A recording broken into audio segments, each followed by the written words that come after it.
Dust swirled in the late afternoon light that slanted through the cracked attic window, motes dancing like forgotten spells.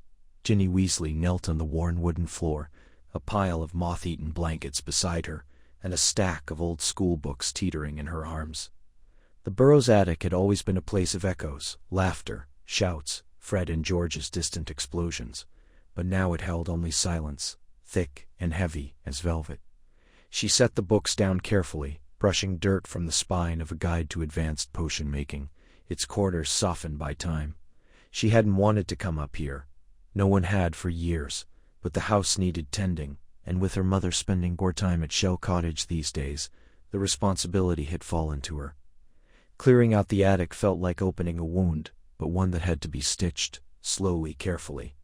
A loose floorboard caught her sleeve, and she tugged it free with a sigh. Then she saw it.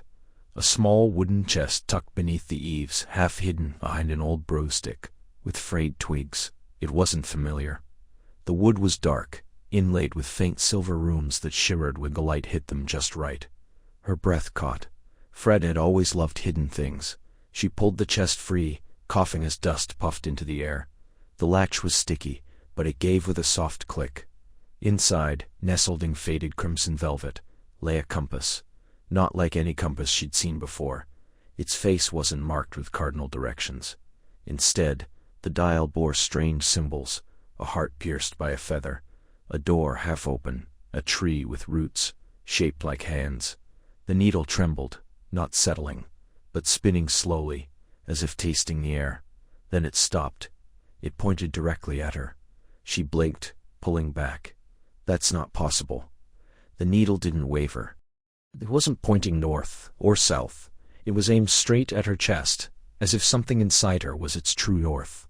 A small note lay beneath it in Fred's looping irreverent scrawl.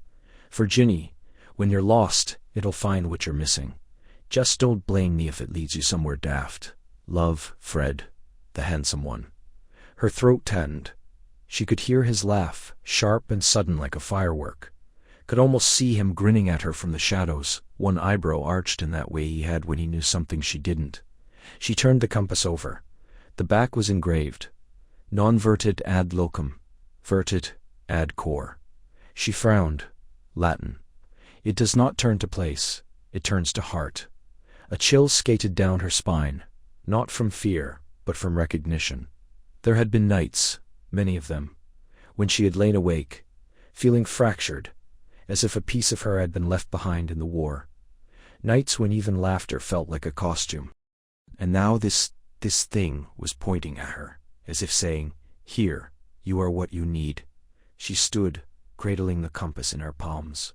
It grew warm, then hotter, until she thought she might have to drop it, but then the heat faded, leaving only a gentle pulse, like a second heartbeat. Outside, a gust of wind shook the eaves. The needle twitched. Then it spun again, fast, frantic, before locking into a new direction. West, toward the orchard, toward the edge of the property, toward something. Ginny stared at it, her pulse rising in time with the compass's quiet thrum. Fred hadn't just left her a trinket. He'd left her a task. She tucked the compass into her pocket, where it lay close to her ribs, warm and insistent. She didn't know where it wanted to go, but for the first time in years, she felt certain she had to follow. Maine tapped steadily against the windowpane of Ginny's flat in Diagon Alley, a soft, insistent rhythm that matched the quiet ache behind her ribs. The room smelled of old parchment, chamomile tea gone cold, and the faintest trace of gunpowder, a ghost of Fred's favorite joke shop creations. She sat cross-legged on the floor, the wooden boards cool beneath her, the enchanted compass cradled in her palms, like something fragile and alive. It had been 3 years since the war, 3 years since the shouting stopped, the spells ceased, and the world began the slow, clumsy work of healing. Ginny had returned to the Burrow, then to Hogwarts to finish her education, then to the Harpies, then back again, always moving, never quite arriving. The compass had arrived in a shabby envelope, with no return address, only a note in George's uneven scrawl. Fred would have wanted you to have it, said it always knew where he truly was. Not sure what that means, but it spins. Watch it spin. Then spin it did, At first, it had been a novelty, a curious heirloom with no clear purpose. The needle didn't seek north. It twitched, sometimes lazily, sometimes urgently, but never settled. She'd taken it to Hogsmeade, to the pitch during a match, even to Shell Cottage once, just to see. Always the needle danced, as if tasting the air, unsure. But tonight was different. Tonight, the needle spun like a dervish, a frantic, wild whirling that made her breath catch. The brass casing warmed beneath her fingers, almost humming. The room seemed to thin around her, the rain outside muffled, the candlelight dimming as though drawn into the compass itself. She held her breath. Then, as suddenly as it began, the spinning slowed. Tick, tick, tick. It wavered, east, west, then jerked violently, settling with a soft, decisive click, and pointed straight through the wall. Toward London, toward him. Ginny's breath left her in a rush. "No," she whispered, shaking her head. That can't be right." She turned the compass, rotated it in her hands. North should have been that way, she knew, and yet the needle remained steadfast, unwavering. It didn't point to a place. It pointed through space, as if drawing a line across the city, across the years, across silence and goodbyes and the careful distance they'd both kept. It pointed to Harry. She closed her eyes, saw him as he'd been last, standing in the garden at the Burrow, sunlight in his hair, saying her name like it hurt. "Ginny, I can't. Not now. Not like this. I need to find who I am when the war isn't the thing that defines me." And she'd nodded because she understood, because she loved him enough to let him go. But this was not understanding. This was a tremor in the bones of the world, a whisper from magic older than spells or grief. She opened her eyes. The needle hadn't moved. A cold knot formed in her stomach, but beneath it, warmth. A spark she thought had gone out. She traced the edge of the compass, her thumb brushing the tiny engraving on the back. "Ad cor tum non ad stellas." To your heart, not the stars. Fred had known. Of course he had. She stood, sudden and sure, the compass still in her grip. The rain had eased to a drizzle. The street lamps outside flickered to life, casting long liquid shadows on the cobbles. She pulled on her cloak, fastened it at the throat, and tucked the compass into her pocket. It pulsed once, faintly, like a second heartbeat. She stepped out into the night, the damp air curling around her. Diagon Alley was quiet. The shops shouted, owls hooting softly from rooflines. She didn't apparate. She walked, past Weasley's Wizard Wheezes, its sign still blazing with silent fireworks, past the apothecary with its jars glowing faintly violet, until she reached the edge of the magical boundary. Only then did she close her eyes and turn. The compass tugged, not in her pocket, but in her chest. And for the first time in years, she followed. Rain tapped a steady rhythm against the window pane of Hermione's flat, a soft percussion beneath the crackle of parchment, and the occasional pop of the fireplace. Ginny stood just inside the doorway, water dripping from her coat onto the wooden floor, the scent of wet wool, mingling with the sharp tang of ink and old books. In her palm, the compass hummed faintly, like a heartbeat beneath glass. "You're soaked," Hermione said, not looking up from the tome she was transcribing. "And you've got that look, the one you used to get right before you vanished into the Forbidden Forest with Harry and Ron." "I need your help," Ginny said, stepping forward. She placed the compass on the table, its brass casing dull with age, the needle spinning in slow, uncertain circles. It was Fred's. He never talked about it. But after he died, it came to me, in his will. Hermione set down her quill. Her eyes narrowed, not with suspicion, but with that familiar spark of intellectual hunger. She reached for the compass, then paused. "It's warm," Ginny nodded. "It always is, like it's alive. And first I thought it was just broken. The needle doesn't point north. It points somewhere else. Toward things, people, feelings maybe. Last week it led me to the orchard at the Burrow, the one where Bill taught me to fly. I hadn't been there in years." Hermione's fingers hovered over the compass, then gently lifted it. She turned it slowly, peering at the runes etched along the rim, faint, looping symbols that seemed to shift when stared at too long. "This isn't just old magic," she murmured. It's pre-Goblin Rebellion's old. These markings, I've seen something like them in the archives beneath the Department of Mysteries. They called it Soul Guidance Enchantment. Forbidden, mostly, because it's too personal, too dangerous. Dangerous how? It doesn't show you what you want, Hermione said, setting the compass down carefully. It shows you what your heart needs. And hearts, they're messy, Ginny. They lie, they grieve, they cling. The needle gave a sudden lurch, swinging hard to the west, toward the window, toward London, toward something. Ginny's breath caught. It's never pointed that way before. Hermione watched her. Where does it usually point? Nowhere consistent, Ginny admitted. Sometimes the Burrow, sometimes Hogwarts. Once it spun wildly when I stood near George's shop, but lately it's been restless, like it's searching. And when you're near Harry? Hermione asked quietly. Ginny looked away. It doesn't point to him, not anymore. Not since we stopped trying. Hermione didn't push. She never did.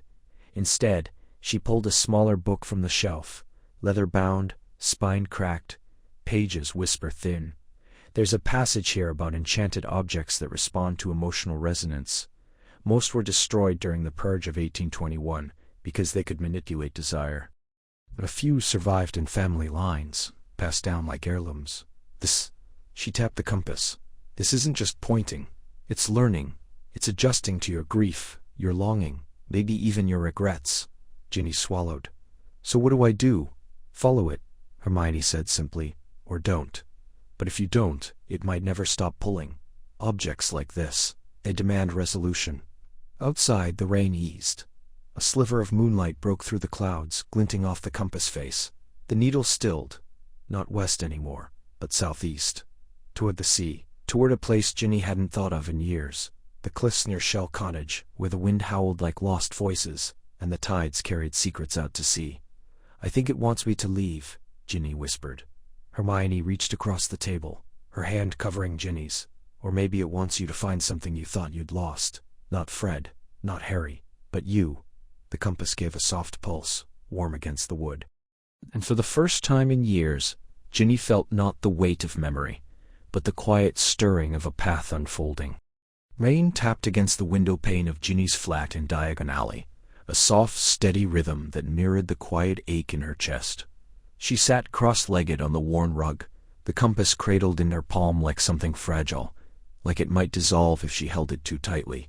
It had been 6 months since George left it for her, with a tight smile and a voice too rough for such a small gesture.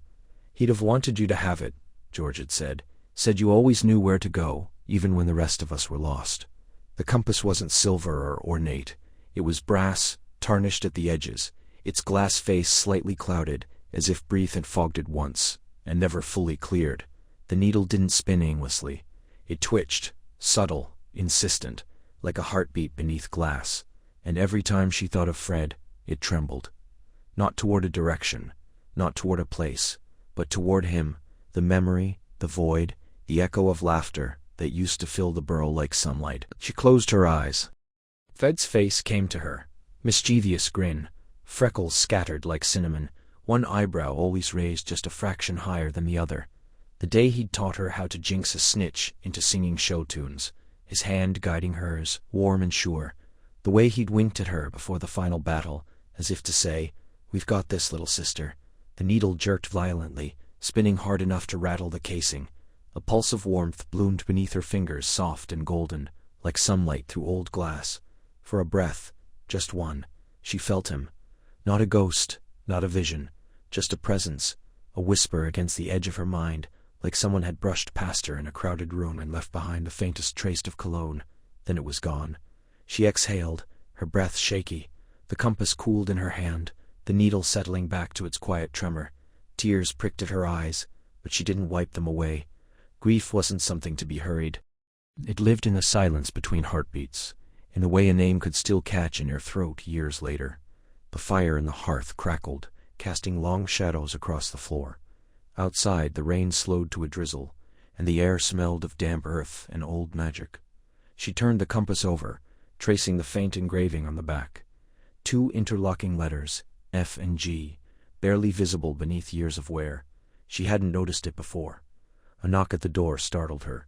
She tucked the compass into her pocket and stood padding barefoot across the wooden floor. When she opened the door, Harry stood there, his glasses flogged from the rain, his hair damp and curling at the temples. He looked tired, shadows under his eyes, but his smile, small, hesitant, was familiar. "Hey," he said. "I was in the area. Thought I'd see how you were."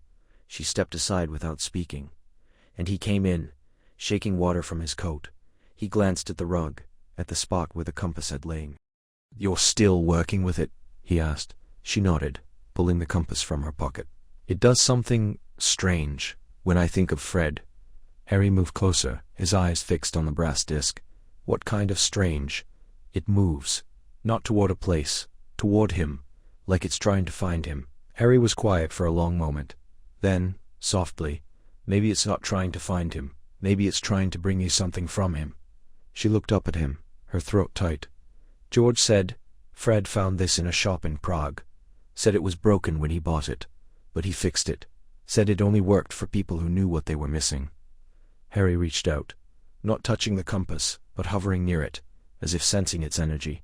"And now it's reacting to you. Only when I think of him," she whispered. "It's like it remembers him too." A gust of wind rattled the window, and the fire flared. For a heartbeat the needle spun, not toward the door, not toward the past, but directly toward Harry. They both froze. Ginny stared at the compass, then slowly raised her eyes to meet his. The air between them thickened, charged with something unspoken, something that had been buried beneath years of silence and goodbyes. Harry swallowed. "Maybe," he said, voice low, "it's not just about Fred." And the needle held steady, pointing at him, like a question, like a beginning. Rain tapped a steady rhythm against the window pane of the Burrows' attic room, where Ginny sat cross-legged on the worn wooden floor, the compass cradled in her palms like something fragile, like it might dissolve if she held it too tightly. It had been 3 months since Fred's funeral, and the house still carried his absence like a draft under every door. But this small brass circle etched with runes she didn't recognize felt like a whisper of him, a secret left behind just for her. The needle spun, slow and uncertain at first, then steadied with a soft click. Not north, never north. It pointed west, unwavering, as if drawn by an invisible thread across the sea. She exhaled, her breath fogging the glass face. "West," she murmured. "All right, Fred, I'll go." She packed lightly, a change of clothes, her wand, a photograph of the family taken before the war, when everyone was still whole. She left a note on the kitchen table, "Gone to find something. Back when I need to be." She didn't expect them to understand. Maybe no one would. But the compass had warmed in her hand the moment she'd decided, humming vaguely, like approval. The journey began with the Hogwarts Express, though she hadn't set foot on it in years. She boarded at King's Cross with a quiet nod to the conductor, finding an empty compartment where she could watch the English countryside blur past, green fields stitched with stone walls, sheep dotting the hills like scattered wool. The compass rested on her lap, its needle pulsing faintly, as if in time with her heartbeat. By the time the train reached Holyhead, the sky had cleared, and the sea stretched before her, wide and silver under a pale sun. She took the ferry to Ireland without hesitation, the wind tangling her hair as the boat cut through the waves. The compass grew warmer, the closer she drew to the coast, and by the time she stepped onto the dock in Dunlanier, it was nearly hot against her skin. She walked for hours, following a coastline without a map, trusting only the pull in her palm. Gulls wheeled overhead, crying like lost souls, and the salt stung her lips. She passed crumbling stone cottages with ivy-choked chimneys, a lone fisherman mending nets on the shore, an old woman selling honey cakes from a cart who smiled at her like she'd been expecting her. Night fell as she reached a narrow cove, sheltered by cliffs draped in moss and brambles, and there, sitting on a flat rock with his back to the sea, was Harry. She stopped. Her breath caught. He turned slowly, as if sensing her presence before he saw her. His glasses were slightly askew, his hair as unruly as ever, but his eyes, those green eyes, held a quietness she hadn't seen since before the war. "Ginny," he said, voice low, "I didn't expect you here." "The compass brought me," she said, holding it up. The needle pointed straight at him. He stared at it, then at her. The faint smile touched his lips, not quite reaching his eyes. Of course it did. She sat beside him, not too close, but close enough to feel the warmth of another person, after so long alone. The waves whispered against the shore, and the stars blinked to life above the cliffs. "I've been coming here," he said after a while, "when I can't sleep, when the dreams are too loud." She nodded. She knew those nights. Me too, she lied. This was the first time she'd come, but maybe in some way she had always been on their way here. The compass lay still between them, no longer spinning, no longer searching. It had found what it was looking for. Rain fell in silver sheets over the moors of Northumberland, soaking the bracken and turning the ancient stone paths into slick ribbons of obsidian. Harry pulled his cloak tighter, the enchanted fabric repelling most of the damp, but doing little against the chill that seeped up from the earth. His boots sank slightly with each step, the ground soft from days of unrelenting drizzle. In his hand, the aura-issued detection rod pulsed with a low, irregular hum. Not the steady thrum of ambient magic, but something jagged, fractured like a heartbeat out of time. He checked the parchment once more, the ink smudged at the edges, but still legible beneath a protective charm. Coordinates, timestamps. A pattern that had started 3 weeks ago. Spikes of unstable magic flaring across remote corners of Britain, always near places steeped in old magic.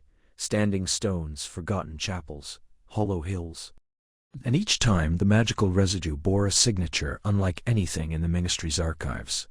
Not dark, not light, but raw, as if the world itself had exhaled something long suppressed. Then there was the compass. Not his, not ministry-issued. Ginny's, or rather, Fred's. He hadn't seen it since the summer after the war, when she'd shown it to him with a sad smile, turning it in her palm as if it might reveal some hidden truth. "It points to what you need," she'd said. Not where, what. He'd thought it a whimsy, a final joke from Fred, something to make her laugh through the grief. But now, the readings from his detection rod aligned, almost perfectly, with the erratic movements of that compass. A gust of wind howled through the valley, carrying with it the scent of wet peat, and something sharper, metallic. The rod flared suddenly, its tip glowing violet. Harry froze, scanning the mist. Ahead, the ruins of a stone circle emerged, like broken teeth from the fog. The air shimmered faintly above the central slab, as though heat rose from cold stone. He drew his wand, whispering, "Hominum revelio," nothing. But the magic here was thick, coiling in the silence between breaths. He stepped forward, and the ground beneath him seemed to exhale. A whisper, not in his ears but in his bones. Closer. Then a flash, not light, but memory. Ginny's hand pressing the compass into his. Her voice low and uncertain.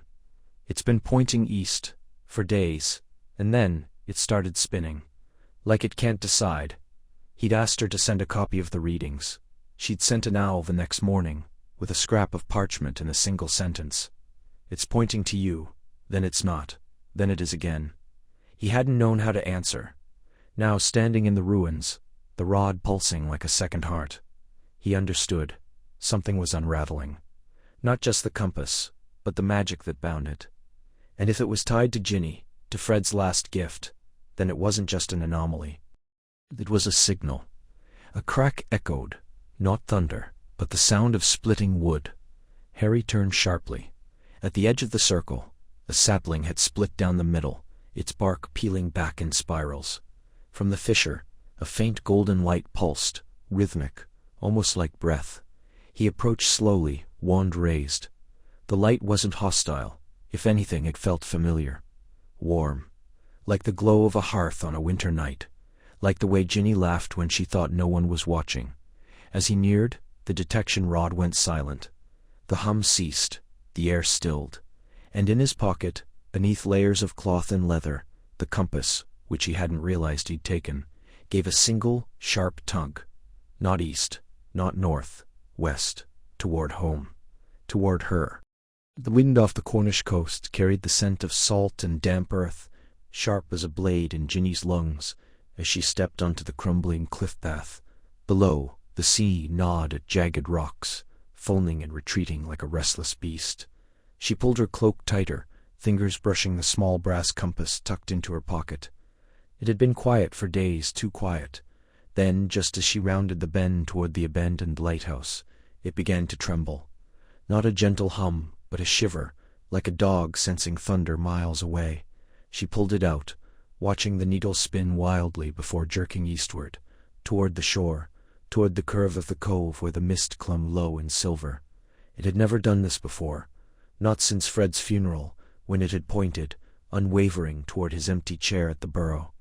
Not when she'd tried it in Diagon Alley, or on the Hogwarts Express, or even when she stood at the edge of the forbidden forest, hoping, foolishly, for some sign of him.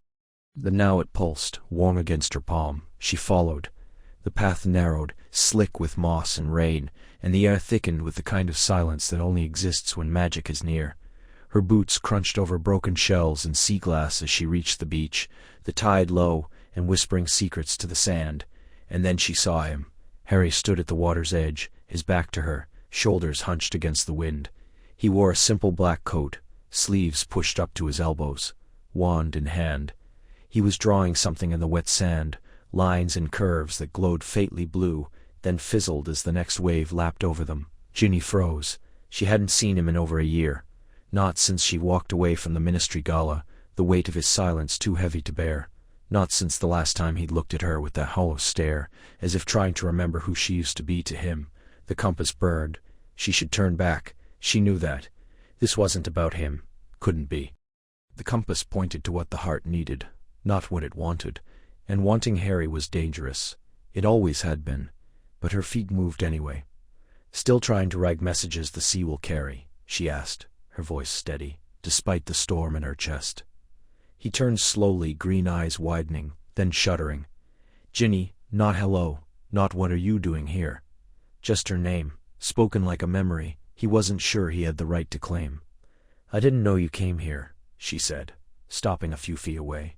The compass trembled again, insistently, pulling her forward. She clenched her fist around it. "I come when it gets too loud," he said, glancing back at the tide. "Out here, the wind drowns it out." "The war?" He hesitated. The silence after. She understood. The way peace could feel heavier than battle. The way grief didn't fade so much as change shape. She opened her hand.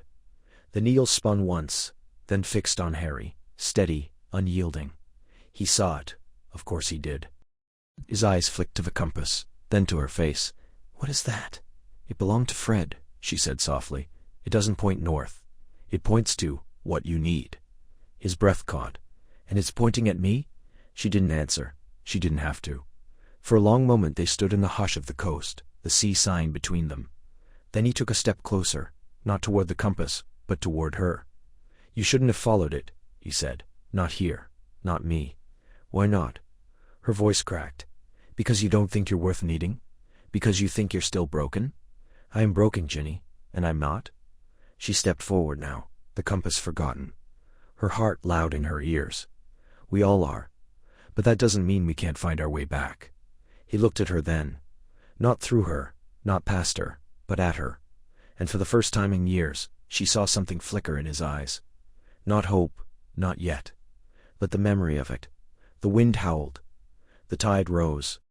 And the compass, nestled in her palm, burned like a promise. The wind off the sea tasted of salt and old magic, sharp on Ginny's tongue, as she stepped over the moss-like rocks. The compass in her hand trembled, its needle spinning like a dervish before settling with a soft metallic click, pointing not inland, not toward any visible path, but straight into the cliffside. She frowned, pressing her palm against the wet stone. Nothing.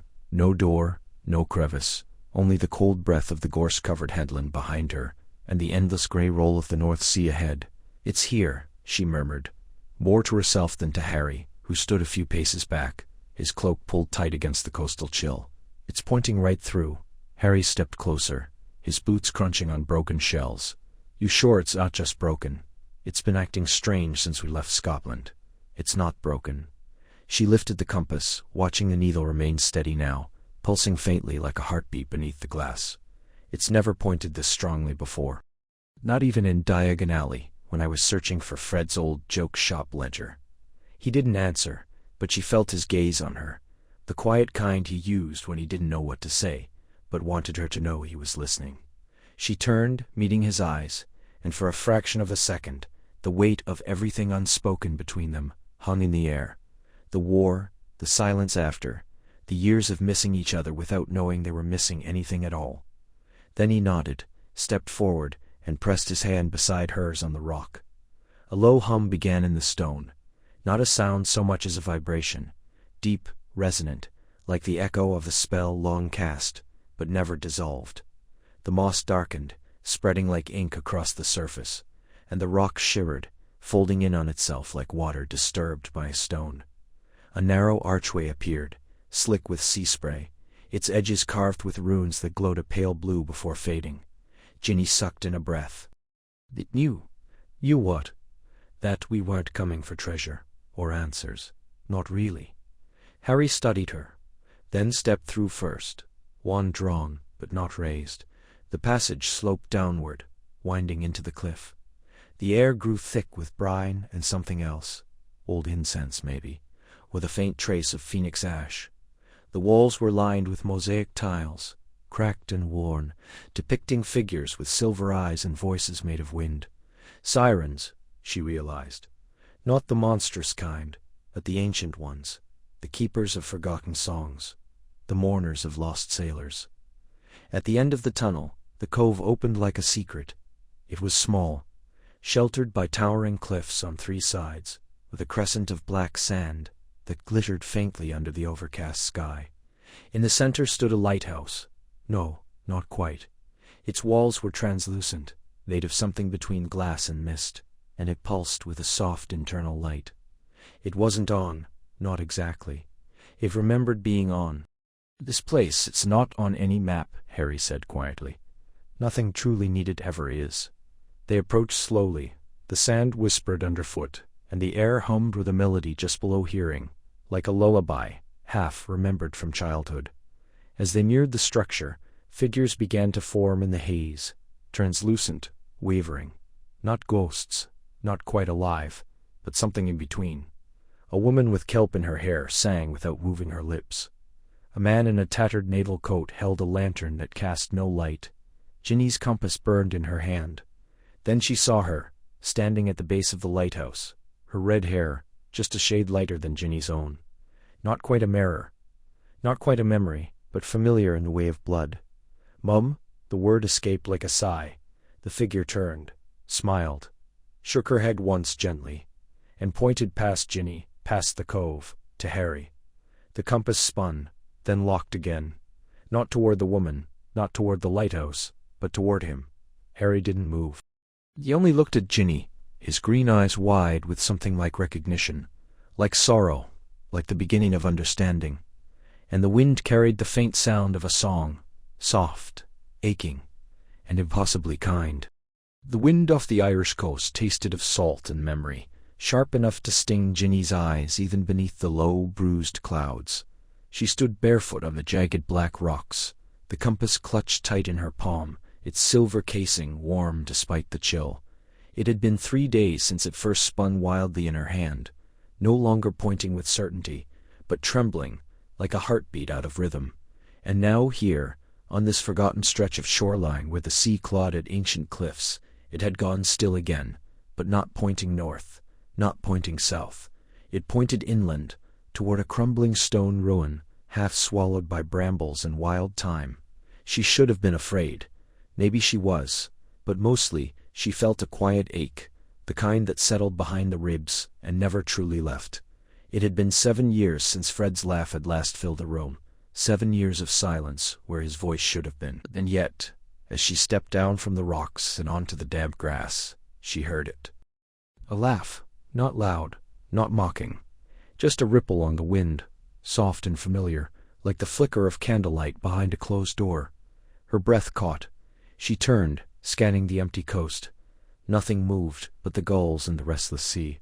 But there it was again, Fred's laugh, unmistakable in its warmth, its mischief. It didn't come from one place, but seemed woven into the air itself, carried on the salt and the fog. "Fred." Her voice was barely a whisper, lost in the wind. But she didn't expect an answer. She didn't need one. The compass grew warmer. She looked down. The needle still pointed toward the ruin. She walked. Thorns caught at her cloak as she approached, but she didn't pull back. The stones were moss-covered. The archway half collapsed. Yet something about the place hummed with quiet magic.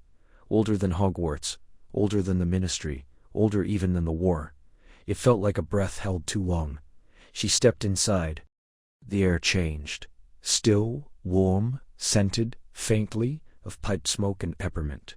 Fred's favorites. Her chest tightened. In the center of the ruin, half buried in ivy, was a wooden bench, cracked with age, and on it, a single red apple, impossibly fresh, glistening with dew. Ginny's fingers trembled as she reached into her pocket and pulled out the apple she'd brought with her, withered, forgotten, from her bag. She'd meant to eat it on the journey, but now, seeing this perfect one, she understood. She placed her old apple on the bench, and as she did, the wind stirred again, not with a gust, but with that laugh, closer this time. Behind her. She turned slowly. There was nothing, just the swaying grass, the gray sky. And yet, she could feel him, not as a ghost, not as a memory, but as presence, as warmth, as if the world had bent just enough for a single stolen moment. "I miss you," she said, voice breaking. "Every day." The compass in her hand pulsed once, gently, like a heartbeat answering hers. And then, clear as a bell, she heard it again, Fred's laugh, bright and full, ringing across the ruin. Not sad, not haunting, joyful, as if he were watching her proud. Tears spilled over, but she smiled, because she finally understood what the compass had been trying to tell her. It wasn't leading her to a place, or even to Harry, though he waited for her back in London, unaware she'd gone. No, it was leading her back to herself, to the parts of her heart that had frozen in grief, to the love that never died, even when the voice fell silent. She sat on the bench, the compass resting in her lap, and for the first time in years let herself laugh too, softly, shakily, into the wind. And the wind, kind as an old friend, carried it away. Rain tapped a steady rhythm against the windowpane of Hermione's flat, a quiet counterpoint to the crackle of the enchanted fire in the hearth. Ginny stood just inside the door, her cloak still damp at the shoulders, the compass clutched in her palm like something fragile and forbidden. It had been spinning since she apparated into the alley 2 blocks down, not pointing, just turning, as if caught in an invisible whirlpool. Hermione didn't look up from her book at first.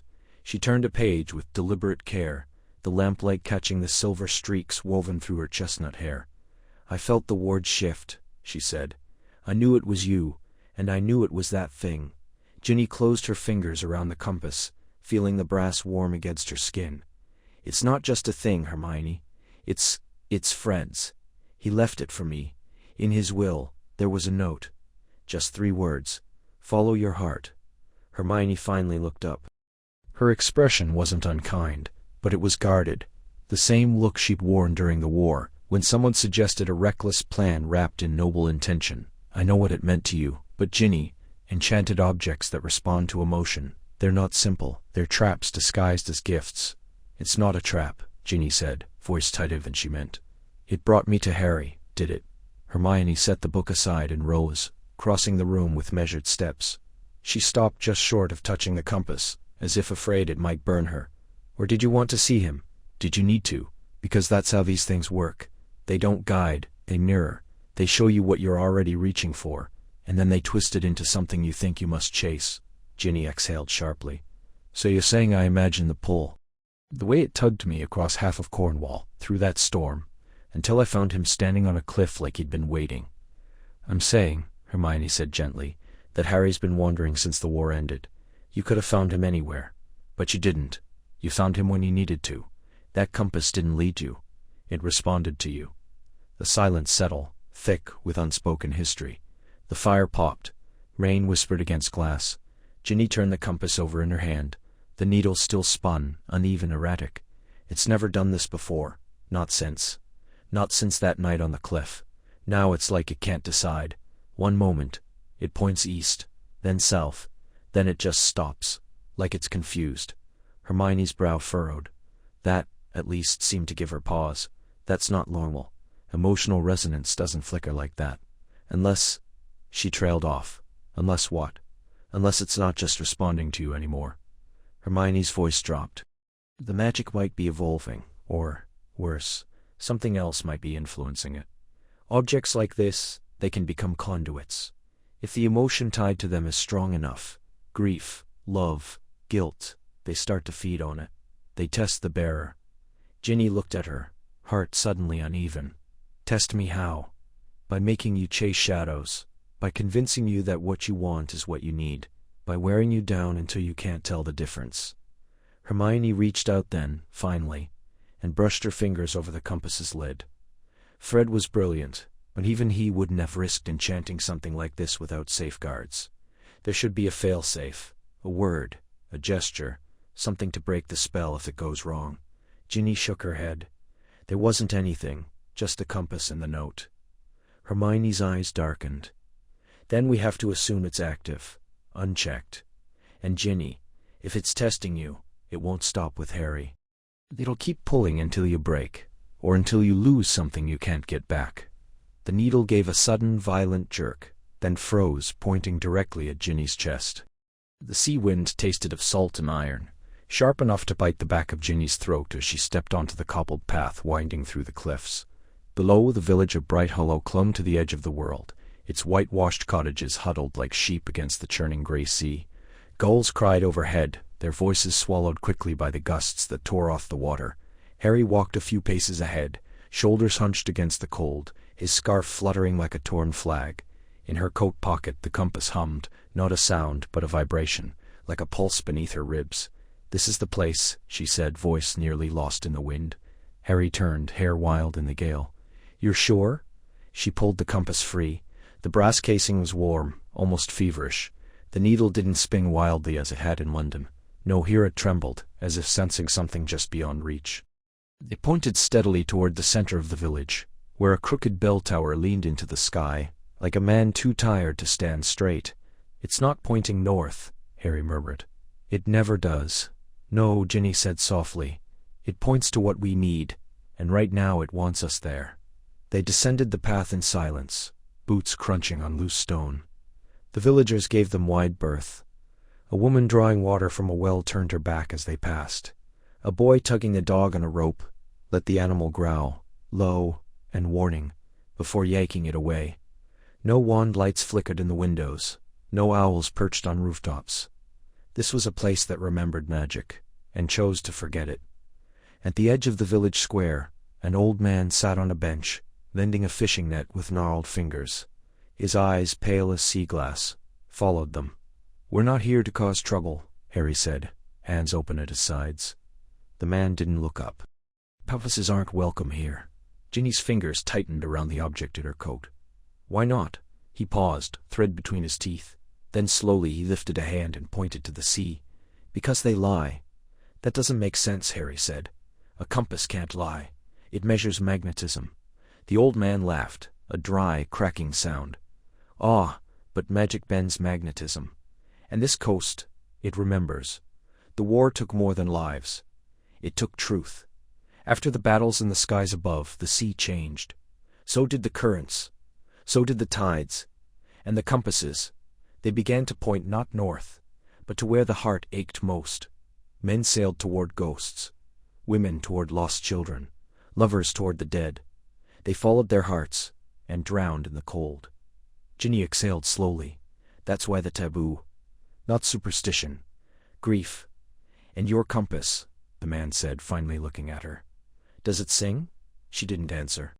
But the vibration in her palm had deepened, resonating like a tuning fork struck in silence. Harry stepped closer. "We're trying to understand it. It belonged to my head, to someone I lost." The man studied him, then nodded once. "Then you already know the danger. The heart doesn't always need what it wants." They left the square and found a narrow inn tucked between two shuttered shops. The room they rented smelled of damp wool and old kelp. Ginny placed the compass on the windowsill, where moonlight bled through the fog. The needle quivered, then settled, still pointing toward the sea. "He's out there," she whispered. Harry came to stand beside her. "Who?" "I don't know, but it's not Fred, not anymore. The compass, it's changed, like it's found a new truth." Harry was quiet for a long time. Then, when I lost him, Fred, I thought if I could just do one thing right, say one thing I hadn't, maybe the guilt would stop. But it didn't. And now you're holding a compass that's asking you to follow something deeper than memory. She looked at him, really looked. The lines around his eyes, the way his breath fogged the glass as he spoke. The compass didn't point to the sea. It pointed to him. The wind howled across the cliffs like a restless spirit, tugging at Ginny's cloak and tangling her red hair into wild knots. Below, the sea crashed against blackened rocks, white foam vanishing into the dark. They had followed the compass through 3 countries and a forgotten tunnel beneath the Orkneys, and now, at the edge of the world, it spun wildly in her palm, not pointing, just trembling, as if afraid. Harry stood beside her, hands shoved deep into his coat, his breath, a faint mist in the cold. "It's never done this before," he said, voice low. "No," Ginny agreed. "It's always known, always pulled." They had come to this village, a cluster of crooked stone cottages clinging to the moor, on the word of a nameless tip from a bartender in Inverness. A man, he'd said, who spoke of star-guided hearts, and loved that bent magic. His name was Alden Moore, and he lived in the last house before the cliff's edge. Now inside that house the fire crackled low, casting long shadows on walls lined with jars of dried herbs, bottled moonlight, and star charts that seemed to shift when not observed directly. Alden was an old man, bent like a wind-worn tree, with silver hair that floated as if under water, and eyes the color of twilight. "You've brought me the compass," he said, not a question. Ginny hesitated, then placed it on the wooden table between them. It quivered, the needle flickering between directions like a heartbeat out of rhythm. "I," Alden breathed. "I wondered if it would ever return." Harry frowned. "Return? You've seen it before? I made it," he said simply. Or, "I make it," he said simply. Or, "I helped. It wasn't mine to make, not truly." He poured tea from a kettle that hadn't been on the fire a moment before. Steam curled upward, smelling of heather and something distant, like frost on iron. "A long time ago," Alden began, "there was a star that fell. Not by accident. It leapt. It saw a woman walking the moors one winter's night, singing to the wind, and it loved her voice so fiercely it burned through the sky to reach her. They say stars don't feel, but this one did. It split upon the earth, and from its core, a shard, cool as snow, bright as longing, was found by a young wizard who didn't understand what he held. He paused, sipping his tea, his gaze distant. "That wizard was me." Ginny's breath caught. "You loved her." "I did," he said. "But the star had already chosen. It wasn't for me, it was for her, and for love, not mine, but the kind that exists beyond possession, the kind that guides." He reached out, not touching the compass, but hovering above it. "I forged the casing from silver, drawn from the moon's reflection in a mountain lake. I bound the star shard with a vow, not of ownership, but of truth, that it would point not to north, nor to treasure, but to what the heart most needs. Not what it wants, needs." Harry leaned forward. "Then it worked?" Alden smiled, sad and knowing. "For her, yes, it led her to a fisherman who mended nets by candlelight and sang her the songs the star had once heard. It led her home, but when I held it, it pointed only to the sea, because what I needed was to let go." Silence settled, thick as the fog outside. Ginny looked down at the compass. "Why is it spinning now?" "Because it's caught between 2 hearts," Alden said softly. "And both are close, both are wounded, and the star, the love that made it, doesn't know which pull is truer." Harry glanced at Ginny just for a moment, but it was enough. The air between them shifted, charged like the hush before lightning. Alden closed his eyes. "Some say the North Star is fixed, but it's not. It changes. Over centuries it wavers, finds new companions in the dark. Maybe that's the lesson. That home isn't a place. It's a turning, a choice, a falling." The compass stilled. For the first time it pointed, not to the door, not to the sea, but to Harry. Rain lashed the cliffs like 1,000 tiny whips, stinging Ginny's face as she stumbled forward. The compass clenched in her fist. The wind howled through the jagged rocks of the northern coast. tearing at her cloak and whipping her red hair into a wild tangle. Below, the sea roared, churning foam and fury against the black stone.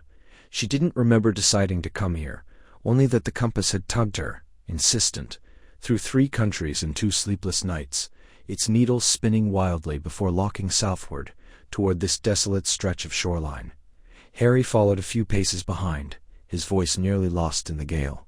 "Ginny, it's not safe. We should turn back." She didn't answer. The compass burned against her palm, hotter than it ever had before, as if something inside it strained to break free. She could feel it, not just the pull, but a kind of ache, low in her chest, like grief and hope tangled together. Fred's voice echoed in her memory, soft and teasing. "Magic's not always in the spell, Gin. Sometimes it's in the wanting." A flash of lightning split the sky, illuminating the cove below, a crescent of pale sand half swallowed by the tide. For a heartbeat, the compass glowed, silver light pulsing like a heartbeat. Then the needle began to tremble. Ginny dropped to her knees in the wet sand, shielding the compass with both hands. "It's trying to tell us something," she shouted over the storm. Harry crouched beside her, his glasses fogged, his face tight with worry. "Or it's breaking. Look at it." The glass face was fogged with cracks, spider-webbing from the center. The needle spun faster, north, south, east, then back again, before jerking violently to a stop. And then with a soft, crystalline crack, the compass shattered, not with a bang but a sigh. Silver fragments scattered across the sand, glinting like fallen stars. One piece skittered into a tide pool, vanishing beneath the foam. Another landed near Ginny's hand, still warm, still pulsing faintly. She stared at the ruin in her palm. No, it can't." "It's okay," Harry said, reaching for her, but she pulled away. "It's not okay," her voice cracked. "It was all I had left of him. The only thing that made sense after everything." She pressed her fingers into the sand as if she could scoop up the pieces of her brother's magic, of her brother's love, and force them back together. Harry sat beside her in the damp, saying nothing. The storm raged on, but the worst of the wind had begun to ease, rolling back like a breath exhaled. The rain softened to a mist that clung to their clothes and skin. Ginny reached for one of the larger fragments. As she touched it, a warmth bloomed beneath her fingers, not painful, but deep, familiar. For a fleeting second she saw Fred, not as he had been at the end, not broken of a battlefield, but laughing in the shop, tossing a joke wand into the air, his grin wide and reckless. She gasped, drawing her hand back. Harry noticed. What happened? I felt him," she whispered. "Not the compass, not magic. Him. Like he was right here." They both looked down at the scattered pieces. The glow had faded, but something lingered in the air. A quietness, a presence, as if the sea itself had paused to listen. Harry picked up a shard, turning it in his fingers. "Maybe it wasn't about the needle pointing the way," he said slowly. "Maybe it was never really about direction." Ginny looked at him, rainwater tracing the curve of her cheek. "Then what was it for?" He met her eyes. "Maybe it was just a reminder that what we're looking for was never out there. It was always here." She didn't answer, but when he reached for her hand, she let him take it. Together, they knelt in the sand, gathering the broken pieces, not to fix them, but to remember. Rain tapped a quiet rhythm against the window pane, a steady hush that wrapped around the old inn like a drowsy lullaby. The air inside was thick with the scent of damp wool and wood smoke, the kind that clung to your skin and reminded you of childhood winters at the burrow. Ginny sat cross-legged on the threadbare rug before the hearth, the enchanted compass cradled in her palm. Its needle spun lazily, like a cat chasing its tail, then shuddered to a stop, pointing straight at Harry. He didn't notice. He was pouring tea from a chipped pot, steam curling around his fingers. His glasses were smudged, his hair as unruly as ever, but there was a stillness in him now that hadn't been there before. Not the hollow stillness and grief, but something softer, something healing. "Milk?" he asked without looking up. "Just a splash," she said, voice low. He handed her the cup, their fingers brushing for a heartbeat too long. She didn't pull away. The compass trembled again, as if sensing the shift in the air. They'd walked for days to get here, through mist-laced moors and forgotten footpaths, guided only by the compass's strange insistence. It had led them to this crumbling stone inn on the edge of the Scottish coast, where the sea whispered secrets against the cliffs and the stars burned brighter than they ever had in London. "I used to dream about this place," Harry said suddenly, staring into the fire. "Not this inn, exactly, but somewhere like it, quiet, far from owls and reporters and ministry memos." Ginny wrapped her hands around the warmth of the cup. "I used to dream about you." He looked at her, then really looked, green eyes searching hers with a tenderness that made her breath catch. "I know," he said. "I was too afraid to dream back." The fire crackled. Rain hissed in the eaves. "You left," she said, not accusing, just stating. "After the war. After everything." "You didn't say goodbye. Not really. I thought I was protecting you," he said, voice rough. "From me, from the weight of all of it." "And did it work?" she asked, tilting her head. "Did running make it lighter?" He exhaled, long and slow. "No, it just made me lonely." She reached out, touched his wrist. "Fred used to say the heart's like a stubborn broomstick. It won't fly straight if you fight it. You have to lean into the turns." Harry closed his eyes. "I miss him. Every day," she whispered. The compass lay between them, its needle now steady, unwavering. "Pointing. Always pointing. I didn't understand it at first," Ginny said. "This compass. I thought it was leading me to Fred. To some final word, some closure. But it wasn't." Harry opened his eyes. "Where is it leading?" She smiled, small and true. "Here." He didn't move, but something in his chest cracked open. "Ginny, I spent years being angry," she said. "At you, at the war, at the world for taking Fred and leaving me with half a heart. But this compass, it didn't fix any of that. It just showed me what was already there." The firelight danced across his face, softening the lines of sorrow etched there. He reached for her hand, laced his fingers through hers. "I never stopped loving you," he said. "Not for a single day." She leaned her forehead against his. "Then stop running." Outside the wind howled, but the fire burned low and warm. The compass, silent now, rested in the cradle of Ginny's palm, its job done. Rain lashed against the windows of the Burrows' kitchen, drumming a steady rhythm on the old leaded glass. Ginny sat at the worn wooden table, the compass in front of her, its cracked face flickering like a dying candle. The needle spun wildly, then stilled, only to twitch again, as if torn between choices. She exhaled, breath fogging the cold air, and rubbed her thumb over the dented brass casing. Fred had left it tucked inside a joke wand box, with a note scrawled in his jagged hand. "For when you don't know where to go, little sister, follow your heart. But watch out. It lies sometimes." She hadn't understood then. Now she wasn't sure she ever would. A knock came at the door, soft, hesitant. She didn't need to look to know who it was. "Come in, Harry."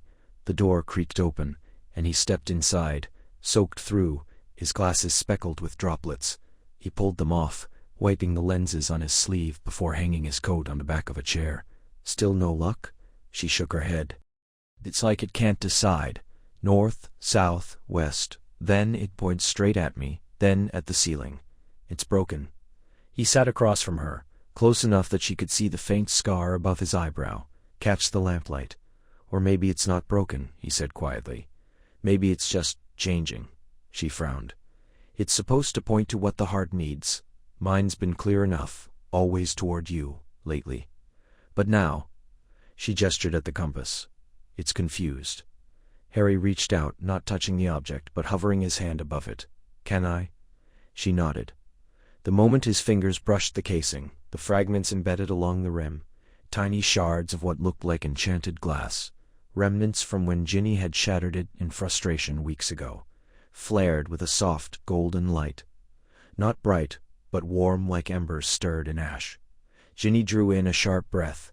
"What was that?" "I don't know," he murmured. His hand trembled slightly. "But it feels familiar." She turned the compass slowly, watching as the light pulsed in time with their breathing. "When I first got it working again, I had to whisper what I needed. A place, a person, and it pointed.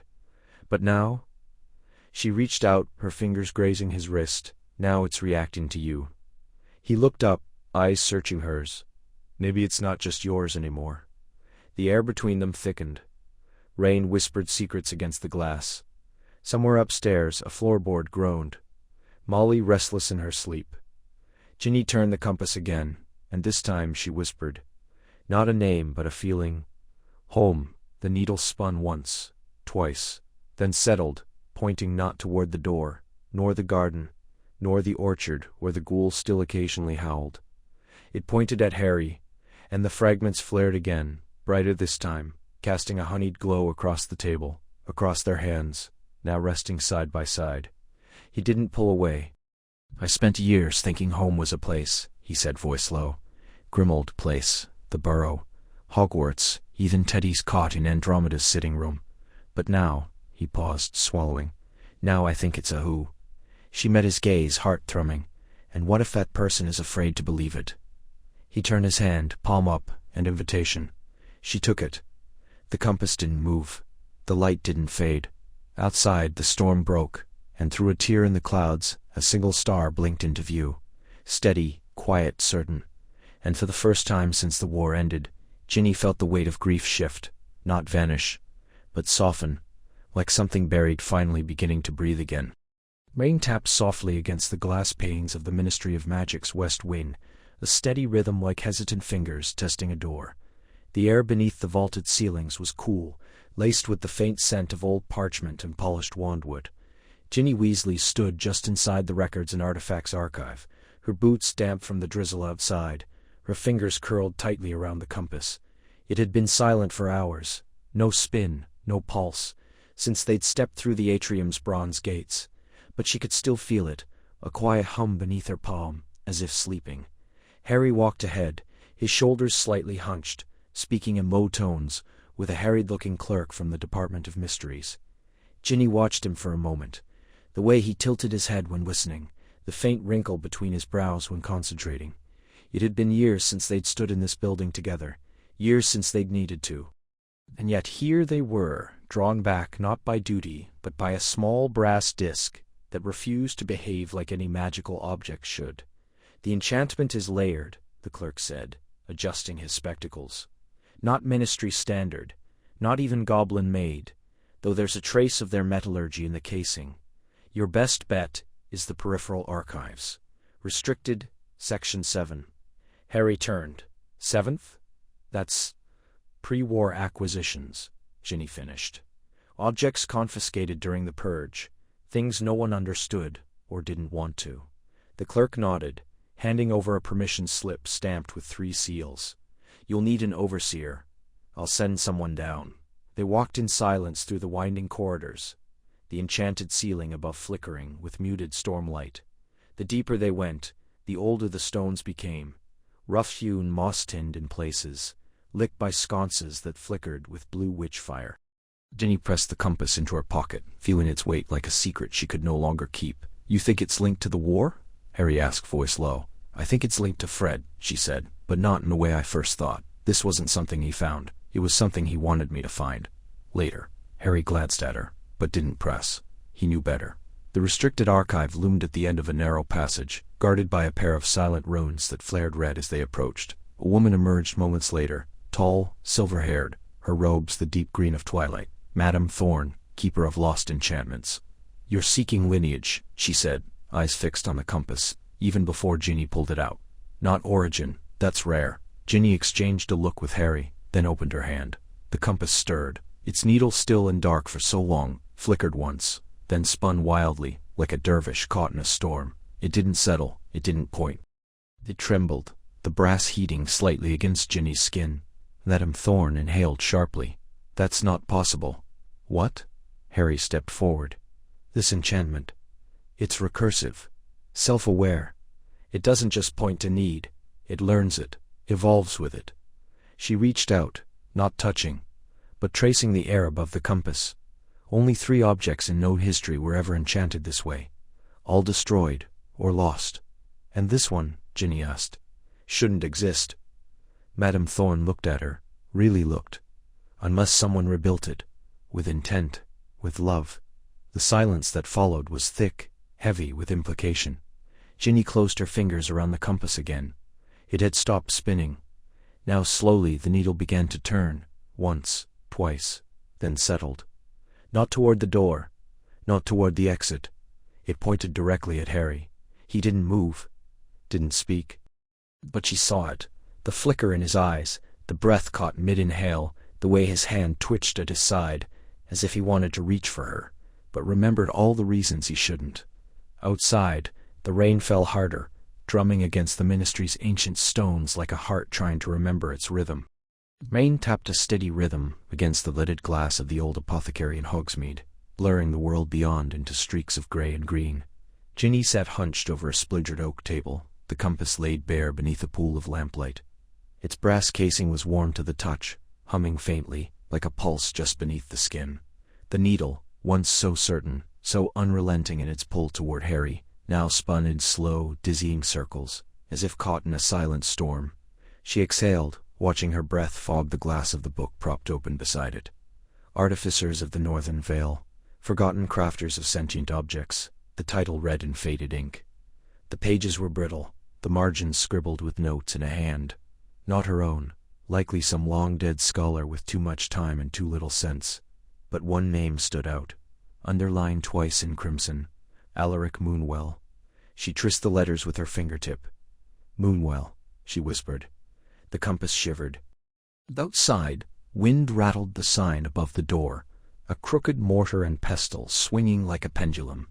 Ginny turned the page with care, the parchment crackling like dry leaves. A full-page illustration followed.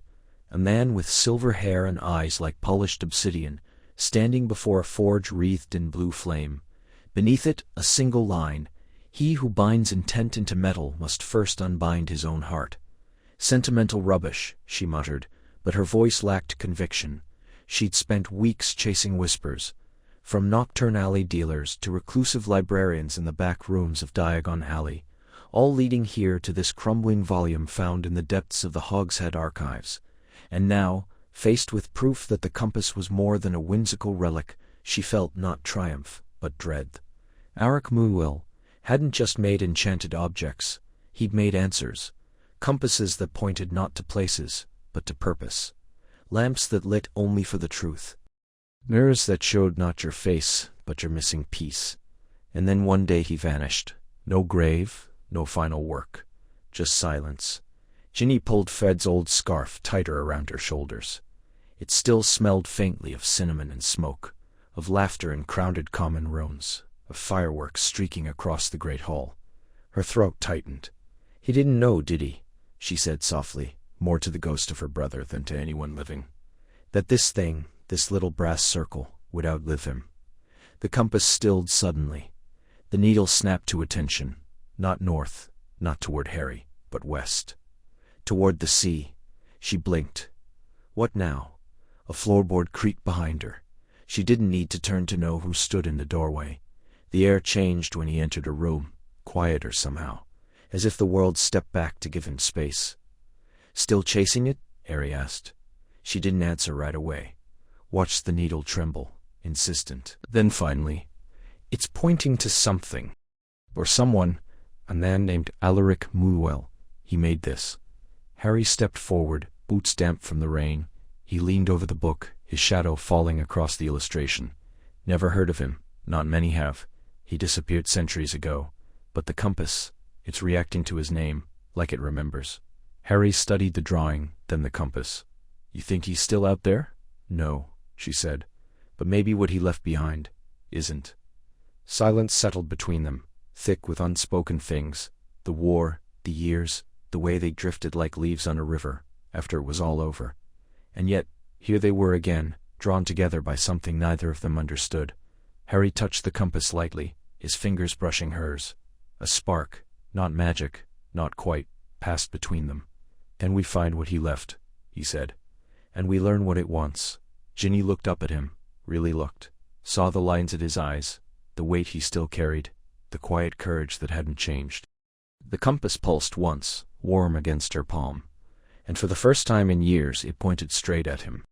The rain whispered against the window pane of Ginny's flat, a soft, persistent rhythm that mirrored the unease coiled in her chest. She sat cross-legged on the worn rug, the compass between her palms like a living thing, its brass surface warm despite the chill in the air. The needle jittered, not in its usual slow drift, but in frantic little sweeps. North, then east, then south again, as if torn between destinations that didn't exist on any map. She traced its origin to a forgotten shop in Nocturne Alley, its name scratched out beneath peeling paint. Alaric's Cartographies. The proprietor had been dead a decade, the records lost, the magic unraveled, or so she'd thought. Then Luna had appeared at her door that morning, drenched in quiet and mist, her radish earrings glinting faintly in the gray light. "It's not broken," she'd said simply, kneeling beside Ginny without invitation. "It's listening." Ginny frowned now, watching Luna's pale fingers hover just above the compass. "Listening to what? My heartbeat? My thoughts? To your sorrow," Luna replied, her voice soft as moth wings. "And Harry's, and Fred's. The compass doesn't point to places, Ginny. It points to balance, to what would make the heart still." A silence settled thick with memory. Outside, the wind stirred the ivy along the bricks. Ginny remembered Fred's laugh, sudden, bright, like a spark in the dark, and how it still startled her sometimes, the absence of it. She thought of Harry distant and careful these days, as if afraid that grief might be contagious. "Alaric didn't make navigational tools," Luna continued, her eyes distant, dreamlike. "He made emotional cartographers. His compasses were meant for those who'd lost their way inside themselves. They don't show paths on land, but on feeling. The needle follows resonance, the pull of someone or something that answers a need the soul can't name." Ginny swallowed. "So when it points to Harry, it's not because he's near," Luna said. "It's because he's needed. Not for love, not yet, but for healing. You both carry pieces of each other's pain. The compass sees that. It's drawn to the place where two broken maps might align." Ginny closed her eyes. She remembered the first time the compass had spun wildly, the morning she'd found Harry standing at Fred's grave, his shoulders hunched against the rain, saying nothing. She hadn't spoken either. They'd just stood there side by side, the silence between them heavier than words. And the compass he had burned in her pocket that day. "It's not magic in the way we think," Luna murmured. "Not spells or incantations. It's empathy given form. Alaric believed emotions had geography, valleys of grief, rivers of longing, mountains of regret. His compasses were meant to help people find their way through that terrain, but few could bear to follow where they truly pointed." Ginny opened her eyes. "Why not?" "Because it's easier to wander than to arrive," Luna said simply. "And sometimes the thing your heart needs most is the very thing you're afraid to face." A gust of wind rattled the window. The needle stilled, just for a moment, then swung decisively toward the west, toward the sea, toward where Harry had gone, 3 days ago, without telling anyone, to the cliffs of Dorset where the ocean roared against the stone like a grieving thing. Ginny's breath caught. Luna smiled faintly. "It's not asking you to fix anything. It's asking you to be present, even if it hurts." Ginny stood, the compass clutched tight. Her boots were by the door, still damp from yesterday's walk. She pulled them on without lacing them fully, grabbed her coat. "You're going?" Luna asked. "I have to," Ginny said. "Not because I think it'll change anything, but because I think I need to stand in the same silence again, with him."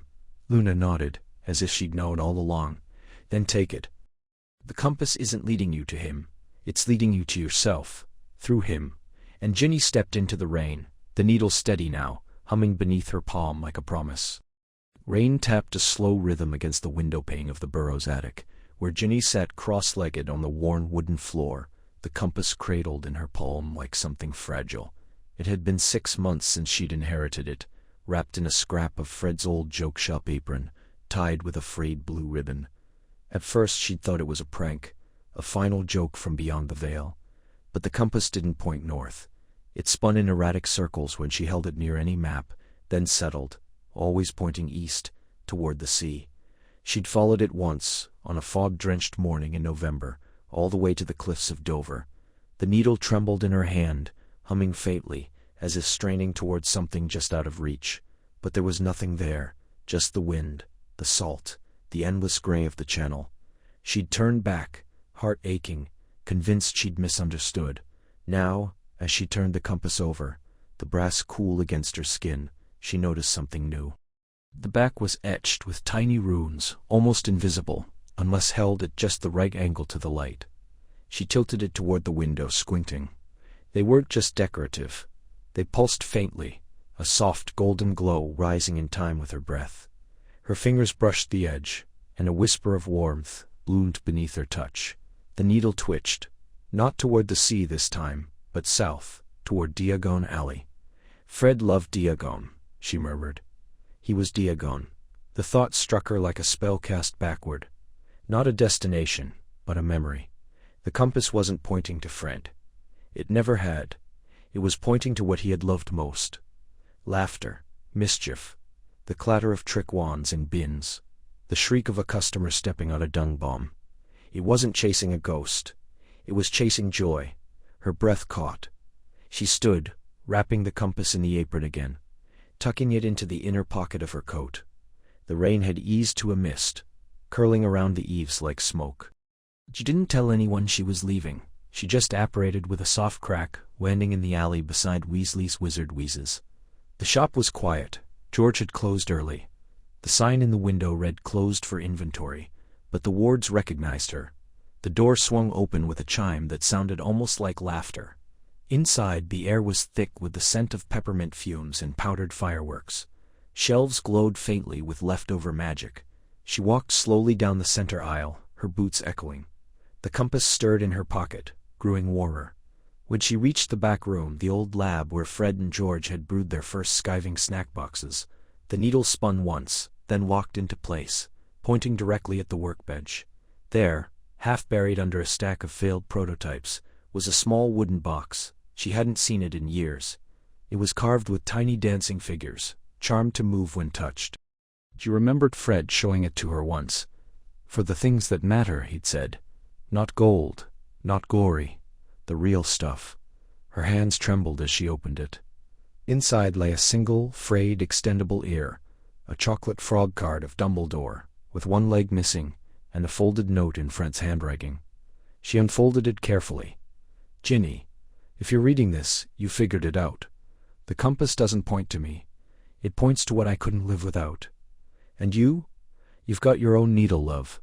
Don't spend your life looking backward. Look where your heart pulls, even if it scares you." Tears blurred the ink. Outside, the street lamps flickered on, casting long shadows across the display of decoy detonators. She closed the box, pressed it to her chest, and let the compass guide her again. This time it pointed west, and for the first time since the war ended, she didn't hesitate. The fire had burned low, embers pulsing like a slow heartbeat in the hearth of Harry's cottage. Rain tapped a quiet rhythm against the window panes, blurring the edges of the world beyond.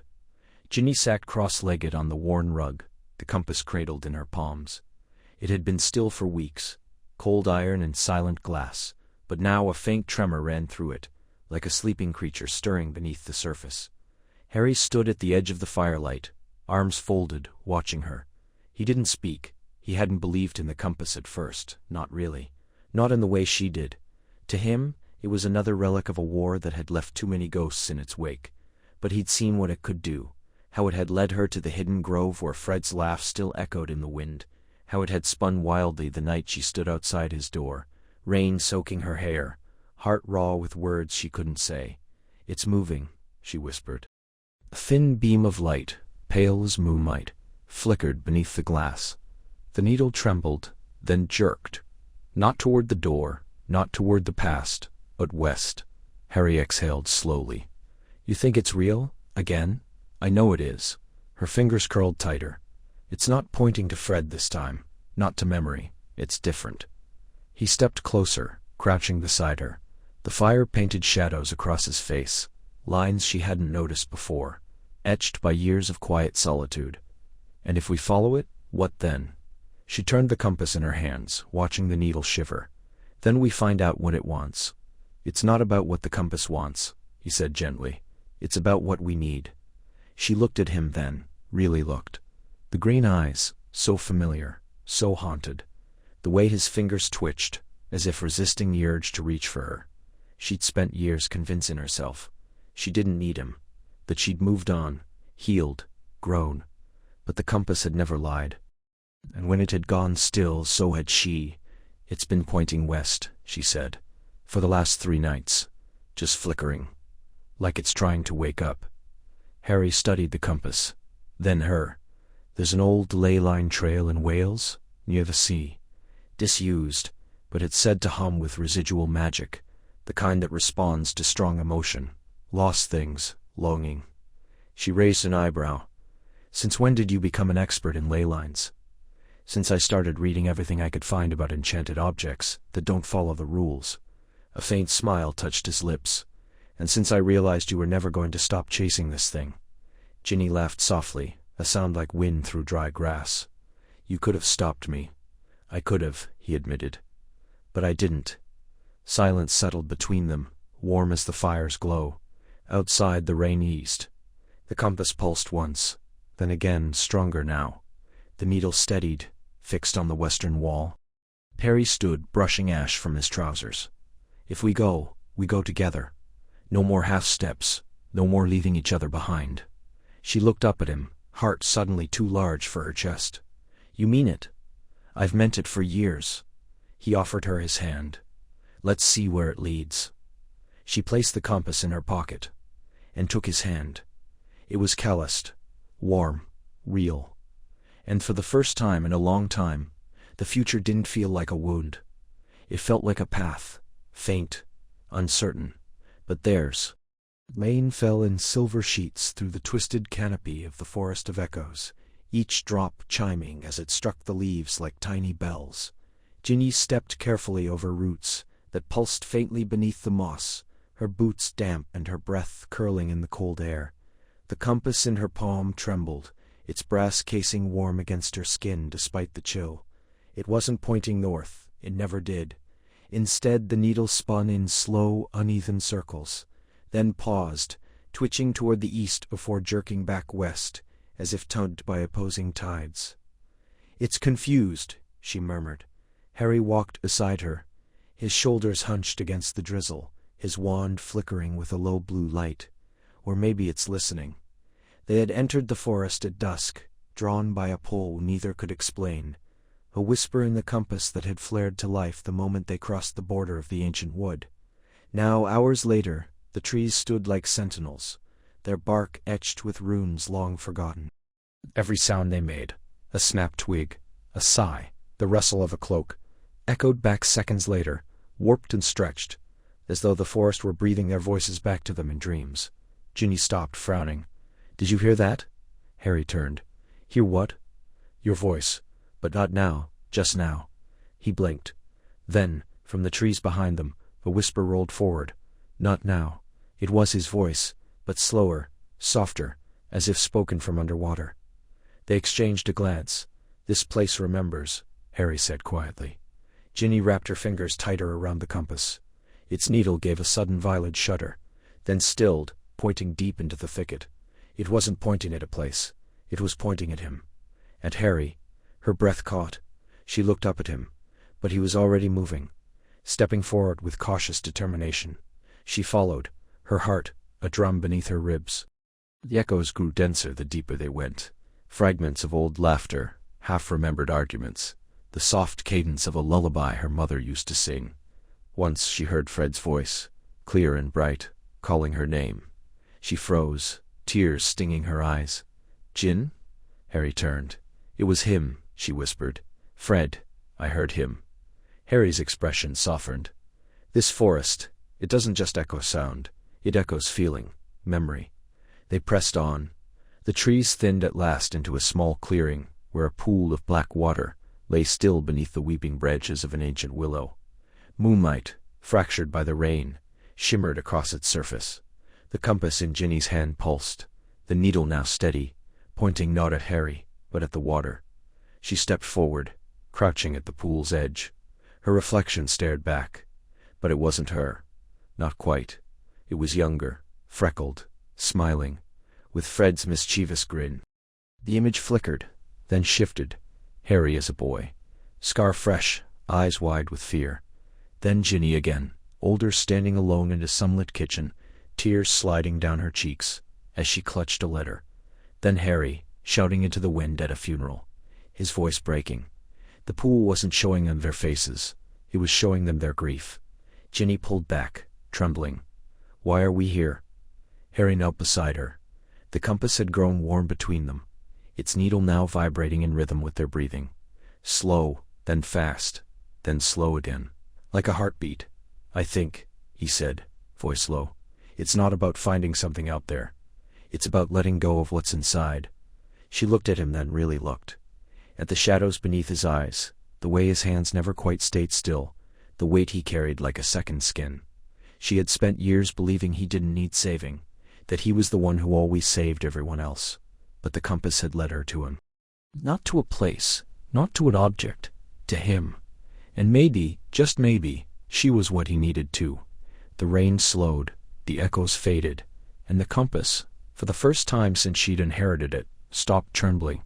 It simply pointed. The wind off the Irish Sea was sharp with salt and memory, biting through Ginny's coat as she knelt on the damp sand. The compass in her palm trembled, its brass casing cool against her skin, the needle spinning like a dervish before settling, not toward the cliffs, not toward the sea, but into the wet hollow where the tide had receded. Harry stood a few paces behind, hands in his pockets, watching the horizon where gray sky met darker water. "It's pointing down," she said, voice low, "not toward something out there, something buried." He crouched beside her, brushing away seaweed and pebbles. "You think Fred meant for you to find something here?" "I think he always meant for me to keep looking." She dug her fingers into the sand, the cold seeping into her bones. "He used to say the best things were hidden where no one bothered to dig." They worked in silence for a time, the only sounds the crash of distant waves and the cry of gulls overhead. Then, Harry's fingers caught on something smooth, glassy. He pulled it free, a bottle, green and thick-walled, sealed with wax the color of dried blood. Inside, a roll of parchment, tightly bound. Ginny's breath caught. Another followed. Then another. 6 in total, scattered like secrets beneath the sand, each sealed, each bearing a name scratched into the wax in jagged, familiar handwriting. There was one for George, for Molly and Arthur, for Ron, for Hermione, one for Harry, and one for her. They carried the bottles back to the cottage perched on the cliffside, a small, crooked place with whitewashed walls and a roof that groaned in the wind. A place Fred had rented once after the war, when he couldn't sleep in the burrow, when the silence between the walls felt too much like absence. Ginny lit the hearth with a flick of her wand. The flames caught slowly, sputtering before they grew strong, casting long shadows across the floorboards. She held her bottle in both hands, turning it. The wax cracked slightly under her thumb, but she didn't break it yet. "He wrote these after," she began, then stopped. After, the word carried so much. After the battle. After the fall of the castle. After Fred had seen his brother fall, and somehow, impossibly, kept breathing. Harry sat across from her, the bottle with his name resting untouched on the table. Did he ever talk about them, the ones who didn't come back? Not really. Her voice was thin. He'd crack a joke, say something absurd about Peeves throwing a memorial polka, but at night, I heard him sometimes. Talking to the wall, to George, to himself. She took a breath. I think he didn't know how to say the things he needed to say, so he wrote them instead. One by one they broke the seals. Fred's letters were not long. They were messy, ink smudged in places, as though written in haste or with a hand that trembled. That they were unmistakably Fred, full of terrible puns, sudden turns of tenderness, and a sorrow so quiet it ached. To George, he wrote, "I keep setting 2 mugs out. Habit, I suppose. Or maybe I'm still waiting for you to walk through the door and tell me this whole thing was a ruddy prank. I'd pay to see that." To her mother, "Mom, don't cry over my pajamas. I know you're folding them. I can feel it. They were hideous anyway. Burn them. Buy yourself something with dragons on it. You've earned it." And to Harry, "You listen here, chosen one. None of this, I should have saved everyone nonsense. You carried enough. We chose to stand with you. I'd do it again, even knowing how it ends. Especially knowing how it ends." Ginny unfolded her own letter last. "Gin," it began, and her throat tightened. "If you're reading this, you found the compass. Good. Hope it's leading you somewhere better than the back of Zomko's. I left it for you because you always knew what to do with broken things. You fixed my snack box fiasco of '94, didn't you? even when Mum wanted to chuck it in the pond. She smiled, tears blurring the ink. "I never told you how proud I was of you. Not just for fighting, though Merlin knows that was brilliant, but for living after. For laughing when it felt like the world had forgotten how. You're stronger than you think. Stronger than I was." Her breath hitched. "And look after Harry, will you? Not because he needs saving, but because he needs someone who sees him. Not the scar, not the story. Just him. That's you, Ginny. Always was." She folded the letter slowly, pressing it to her chest. Outside the wind howled. The compass on the table gave one soft final turn, then pointed, steady, and true, toward Harry. He was watching her, his eyes green and full of something unspoken. She didn't look away. The attic of the burrow smelled of dust and old magic, the kind that seeped through floorboards and settled in the bones of the house. Ginny knelt beside a splintered wooden chest, her fingers tracing the initials carved into its lid, 5th W and GW, linked by a crooked heart. It had taken her 3 years to open it. 3 years of passing the attic door without turning the knob. 3 years of hearing her mother's footsteps, pause there in the quiet hours, then retreat. She lifted the lid with a slow inhale. Inside, dust motes swirled in the late afternoon light that spilled through the small grimy window. Fred's things, not the joke shop, wares that had been catalogued, sold, or donated, but the personal relics no one had known what to do with. A singed scarf from a failed fireworks experiment. A stack of parchment covered in scribbled prank ideas, some crossed out with theatrical flourish. And at the bottom, wrapped in faded maroon cloth, a small brass compass. It was heavier than it looked, its surface etched with swirling patterns that shifted faintly under her touch, like smoke trapped beneath metal. She turned it over. On the back, 2 words were engraved in delicate script. For Ginny. Her breath hitched. Beneath it, a sealed envelope yellowed at the edges. Her name was written in Fred's unmistakable hand, bold, looping, with a doodle of a grinning gnome in the corner. She broke the seal with trembling fingers. "Dear Ginny," it began, and she could hear his voice, light and teasing, even now. "If you're reading this, I'm probably dead, which is unfortunate. I always thought I'd go out, mid-joke, mid-bang, mid-laugh. Not that I'm bitter, death's a bit of a downer, but you've got to admit, it makes for a dramatic entrance." She laughed, a short, watery sound that caught in her throat. "But seriously, Gin, you're reading this because you waited. I know you've been carrying things you don't need to carry. Guilt, grief, the idea that if you'd done something different I'd still be here. Listen, I chose to be on that battlefield. I chose to fight. And I chose to laugh, right up until the end. That's what matters." She pressed the letter to her chest, eyes closed. The silence of the attic pressed in, thick and warm. "You've spent your whole life proving you're not just someone's sister, someone's girlfriend, someone's survivor. But you don't have to prove anything. Not to them, not to Mum, not even to yourself. You're already enough. Live like it." Tears slipped down her cheeks, slow and hot. "And don't waste your time being sad for me. I'm not gone, not really. I'm in every bad pun you can't help laughing at. In the way George still talks to me when he thinks no one's listening. In the way you roll your eyes when someone says, 'I solemnly swear, I'm up to no good,' like they invented it." She smiled through the tears. "So go do something reckless. Dance in the rain. Kiss someone who makes your heart race. Eat something that'll give you indigestion and love every bite. Laugh so hard you snort. That's how you honor me, not by remembering my death, but by living your life." The letter ended with a flourish. "With eternal mischief, Fred." She held it for a long time, the paper softening under her fingers. The compass lay beside her, cold at first, then warming as if responding to her touch. She picked it up, flicked open the lid. The needle didn't point north. It spun once, twice, then settled, steady, pointing toward the west window, toward the orchard, toward the edge of the horizon, where the sun was beginning to dip below the hills. And for the first time in years, Ginny felt something unclench inside her chest. She wiped her face with the back of her hand, took a deep breath, and whispered, "All right, Fred, I'm listening." The air on the Cornish cliffs was sharp with salt and the faintest whisper of rain, though the sky had cleared an hour ago. Stars pricked through the dark like scattered salt across black velvet, and the sea below murmured against the rocks in a rhythm as old as the land itself. Ginny sat with her knees drawn to her chest, her cloak pulled tight around her shoulders, and the compass resting in the hollow of her palm. Its needle no longer spun wildly, as it had for weeks. Tonight it was still, not pointing north nor south, but due east, steady as a heartbeat. Harry sat beside her, close enough that their arms brushed when the wind shifted. He hadn't spoken in a long while, but his silence wasn't heavy.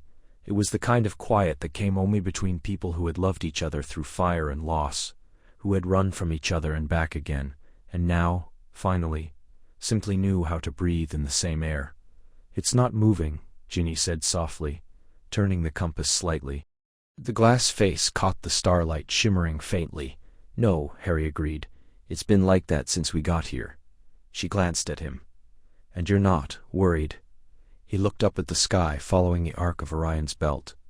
"I was at first. I thought we were missing something. A clue, a spell, a hidden door somewhere. But now," he paused, then smiled, just a small curve of his lips.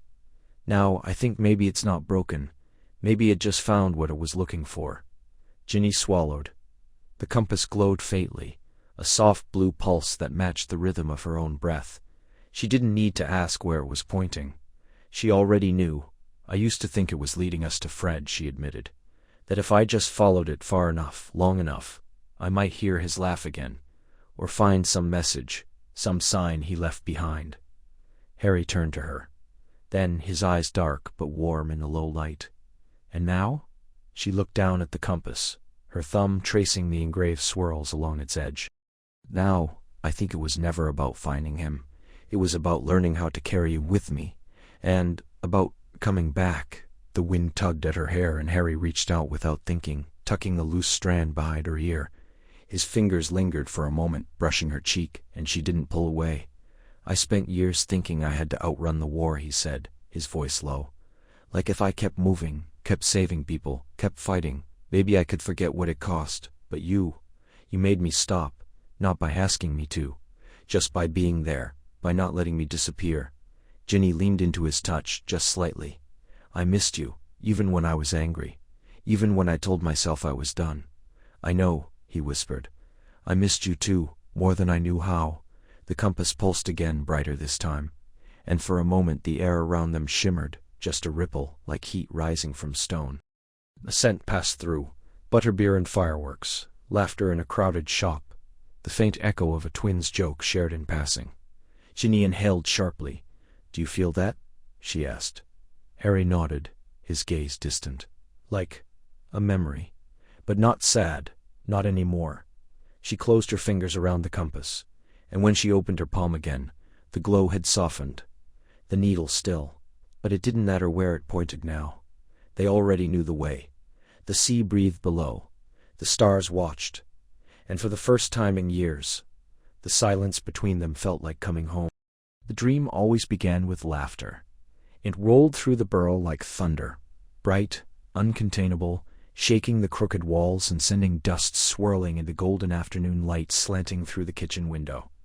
Ginny stood at the sink, her hands buried in worn, soapy water, the scent of lavender bubbles rising around her. She didn't turn around, but she knew who it was, knew the shape of that laugh the way she knew the curve of her own palm. "Ginny," Fred's voice, rich with mischief. "You're not still scrubbing plates like a house elf, are you?" She turned, smiling before she even saw him. And there he was, vivid, alive, leaning against the doorframe with that crooked grin, one eyebrow arched, his hair a riot of copper waves. George stood just behind him, mirroring the smirk, arms crossed, eyes bright. "You two," she said, shaking her head, a sponge dripping in her hand. "Always showing up when the work's already done." Fred stepped forward, flicking water at her with a wandless flick of his fingers. "Work's never done, little sister. That's why we're here. To remind you to live a little." She wanted to run to him, to crush him in a hug, to bury her face in his shoulder, and breathe in the scent of gunpowder, and old parchment that always clung to him. But her feet stayed rooted. A coldness had begun to creep up from the floorboards, subtle at first, like mist under a door. "Where have you been?" she asked, voice softer now. Fred's smile didn't waver. "Around, watching, waiting." The light in the room dimmed. The laughter faded, replaced by a silence so thick it pressed against her eardrums. The plates in the sink cracked, then shattered. The soapy water turned black and began to bubble, rising like a tide. "Fred." Her voice trembled. He was still smiling, but his eyes were hollow. "You're holding on too tight, Ginny. Let go." "I can't," she whispered. "Not you." George stepped forward then, his face grave. "You have to, or you'll never move forward." The floor groaned. The walls tilted. The burrow was collapsing inward, beams splintering, paint peeling like dead skin. Ginny reached for them, but they were already fading, their outlines dissolving into smoke. "Don't leave me again," she begged. "We never left," Fred said, "but you're still stuck in the wreckage." She woke with a gasp, her fingers clutching the thin summer blanket, her heart slamming against her ribs. Moonlight spilled across the floor of her old room, painting silver stripes over the peeling wallpaper and the worn rug. The compass lay on the nightstand, its brass casing glinting faintly. It wasn't moving, not tonight. She sat up slowly, pressing the heels of her hands into her eyes. Outside the garden was still, the willow tree swaying just slightly in the breeze. Somewhere, a frog croaked. The war had been over for 6 years, and still the ghosts came. She swung her legs over the edge of the bed and reached for the compass. It was warm to the touch, unnaturally so.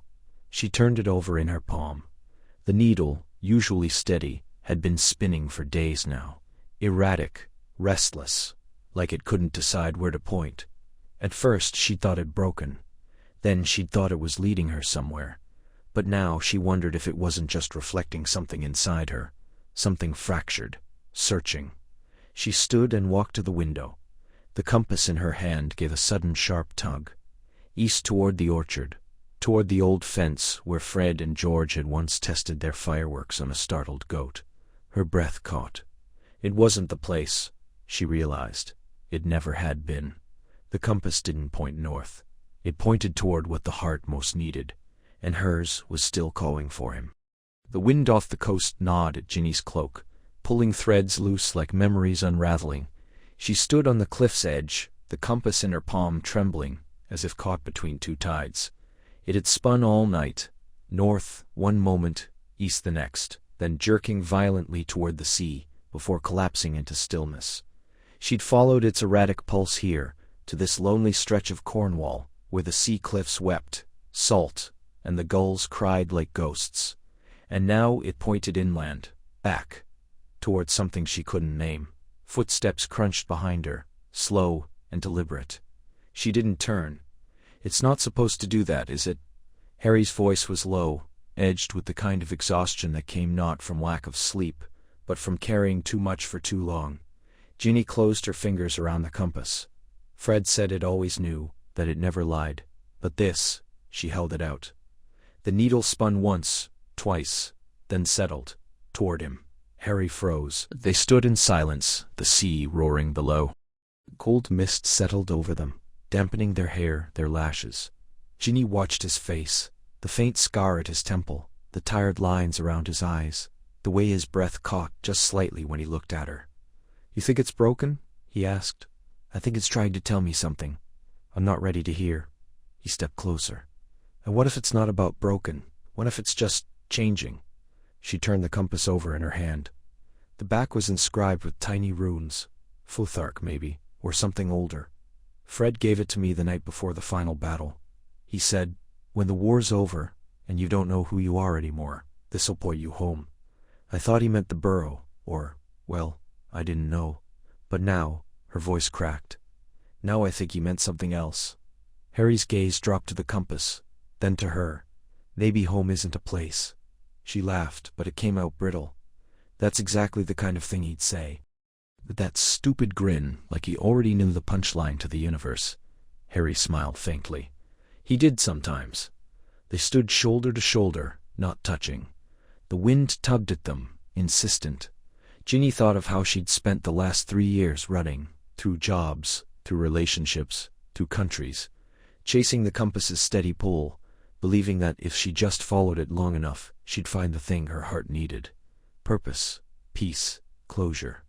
But now it pointed back, again and again, to this man who had once been her world, then a shadow, then nothing, then everything all over again. "I thought I was done needing you," she whispered.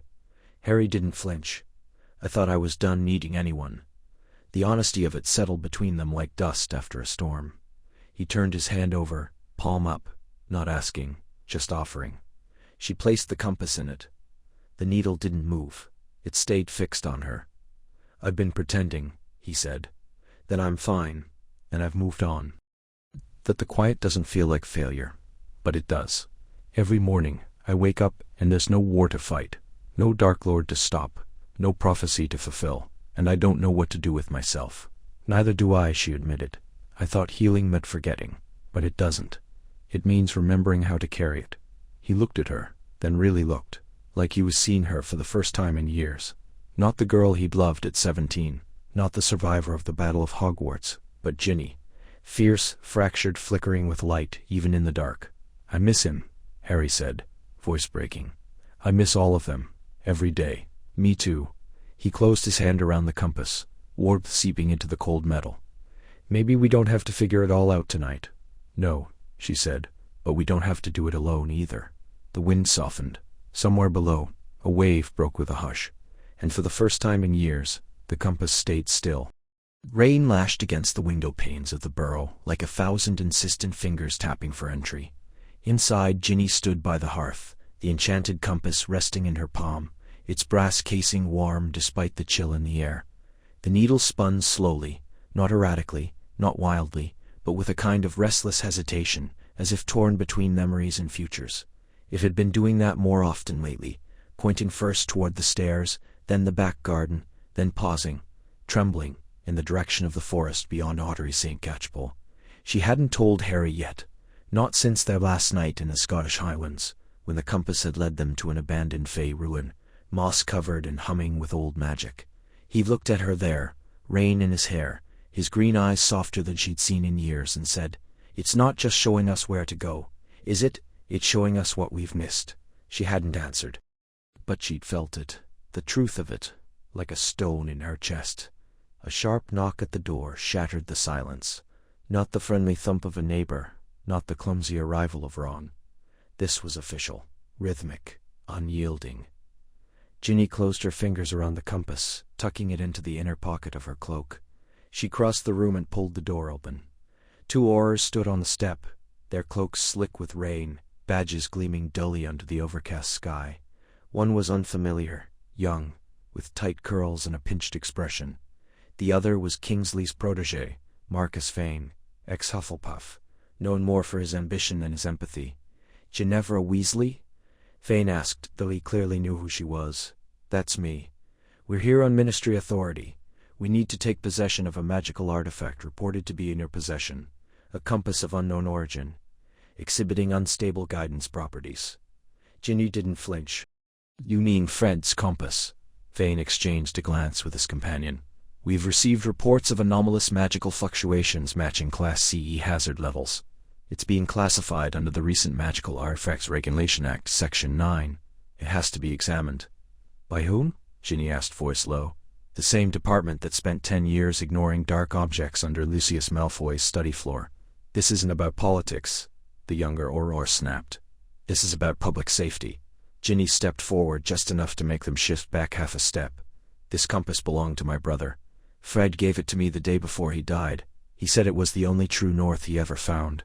And now you show up in the rain with your forms and your protocols and expect me to hand it over like it's a smuggled potion. The magic it emits is unpredictable," Fane said more gently now. "We're not dismissing its sentimental value."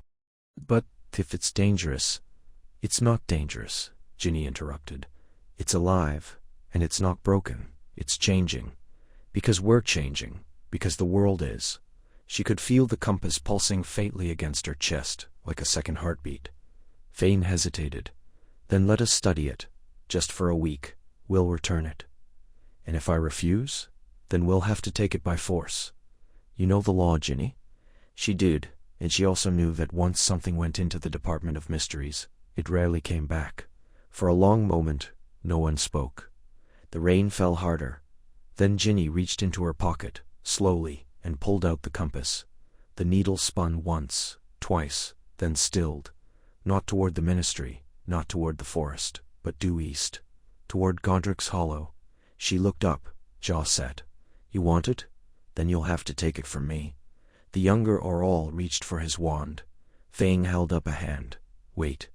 He stared at the compass, then at Ginny. "You really believe it's leading you somewhere?" "I know it is," she said. "And if you take it, you're not just stealing an object, you're stealing a chance." He exhaled, long and slow. "We'll report the situation. But this isn't over, Ginny." "No," she said softly as they turned and walked back through the rain. "It isn't." Inside, she cradled the compass again, feeling the quiet hum beneath her fingers. And for the first time in years, it didn't feel like grief. It felt like a beginning. Rain lashed against the cracked window of the safe house, a small, crooked cottage tucked behind a forgotten orchard in the Ardennes. Ginny sat cross-legged on the floor, the compass in her palms like something alive. Its brass casing was warm despite the chill in the air, and the needle, that impossible, restless needle, spun in slow, erratic circles before jerking toward the east. Again, always east. "It's not slowing down," she murmured, more to herself than to Harry, who stood by the door, wand in hand, listening for footsteps in the mud. "No," he said quietly. "And neither should we." They had left England 3 nights ago, slipping through the cracks of the ministry's net like shadows. Kingsley's voice had echoed in the flue earlier that morning, calm but firm. "The artifact is dangerous, Ginny. It doesn't belong in private hands," as if Fred's last gift could ever be reduced to an artifact. As if a thing that had whispered to her in dreams since his death could be catalogued and locked away in some vault beneath the Department of Mysteries. The compass had started changing after the funeral. At first, it only trembled when she held it near her heart. Then, one evening, it pointed steadily toward the Burrows' kitchen, the room where Fred had taught her how to jinx a teacup into singing. The next morning, it spun wildly when she stood near George.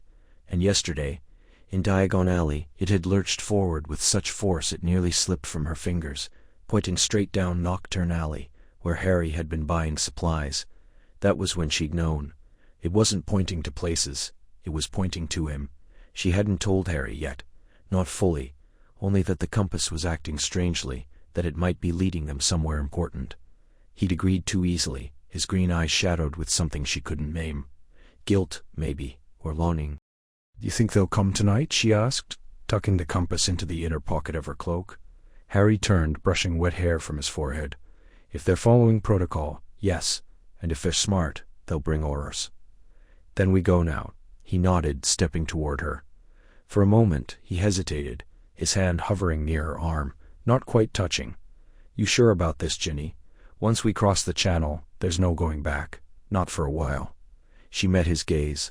"Fred gave me this for a reason. I think he knew I'd need it.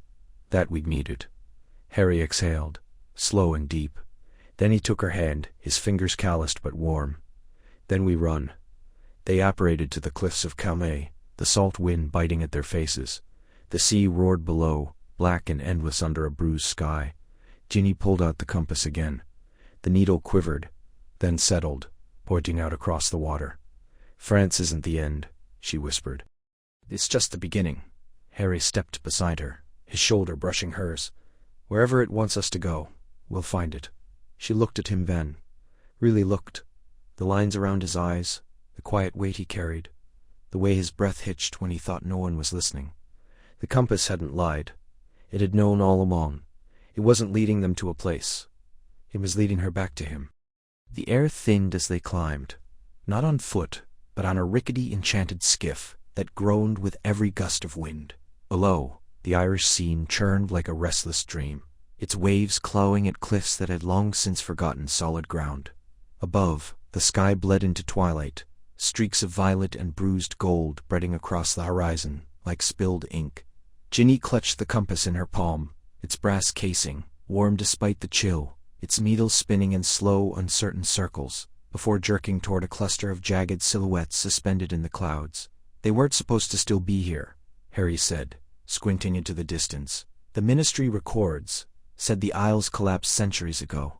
Ministry records also said dragons were extinct in Britain, Ginny replied, shifting to keep her balance as the skiff rocked under a sudden downdraft. And yet, he almost smiled. Almost. The floating isles had once been a network of weather-worn stones and soaring arches held aloft by ancient magic, used by long-dead seers to chart the stars and divine the turning of fate. Now they hung like broken teeth in the sky, moss-covered towers tilting at impossible angles, staircases spiraling up to nothing, stone bridges petrified with age, connected some of the larger isles, swaying gently as if breathing. They docked at the edge of the largest fragment, the skiff creaking as it nudged against a crumbling ledge. Ginny stepped out first, her boots scraping on lichen-slick rock. The air here tasted different, older, heavier, as though time moved slower in the shadow of the ruins. The compass pulsed in her hand. "It's stronger," she whispered. Harry followed, his shoulders hunched against the wind, his hand resting briefly on the small of her back as he steadied himself. "Toward the center?" She nodded. The needle had stopped spinning. They pointed straight ahead, past a broken dome of fused crystal, and up a fractured staircase that climbed into the clouds. They walked in silence, their footsteps echoing too loudly in the stillness. The ruins were not abandoned, not entirely. Faint glyphs shimmered along the walls, pulsing in time with the wind, and here and there ghostly constellations flickered in the air, remnants of celestial maps long forgotten. "This place was meant to read the stars," Harry said, trailing his fingers over a stone carved with the phases of the moon. "But maybe it was also meant to listen." "To what?" "To what's lost." Ginny paused. She hadn't expected him to say that. They reached the central platform, a circular dais of black basalt, etched with spiraling runes. At its center stood a pedestal, cracked but intact, shaped like a compass rose. Without thinking, she stepped toward it and placed the enchanted compass into the hollow at the top. It fit perfectly.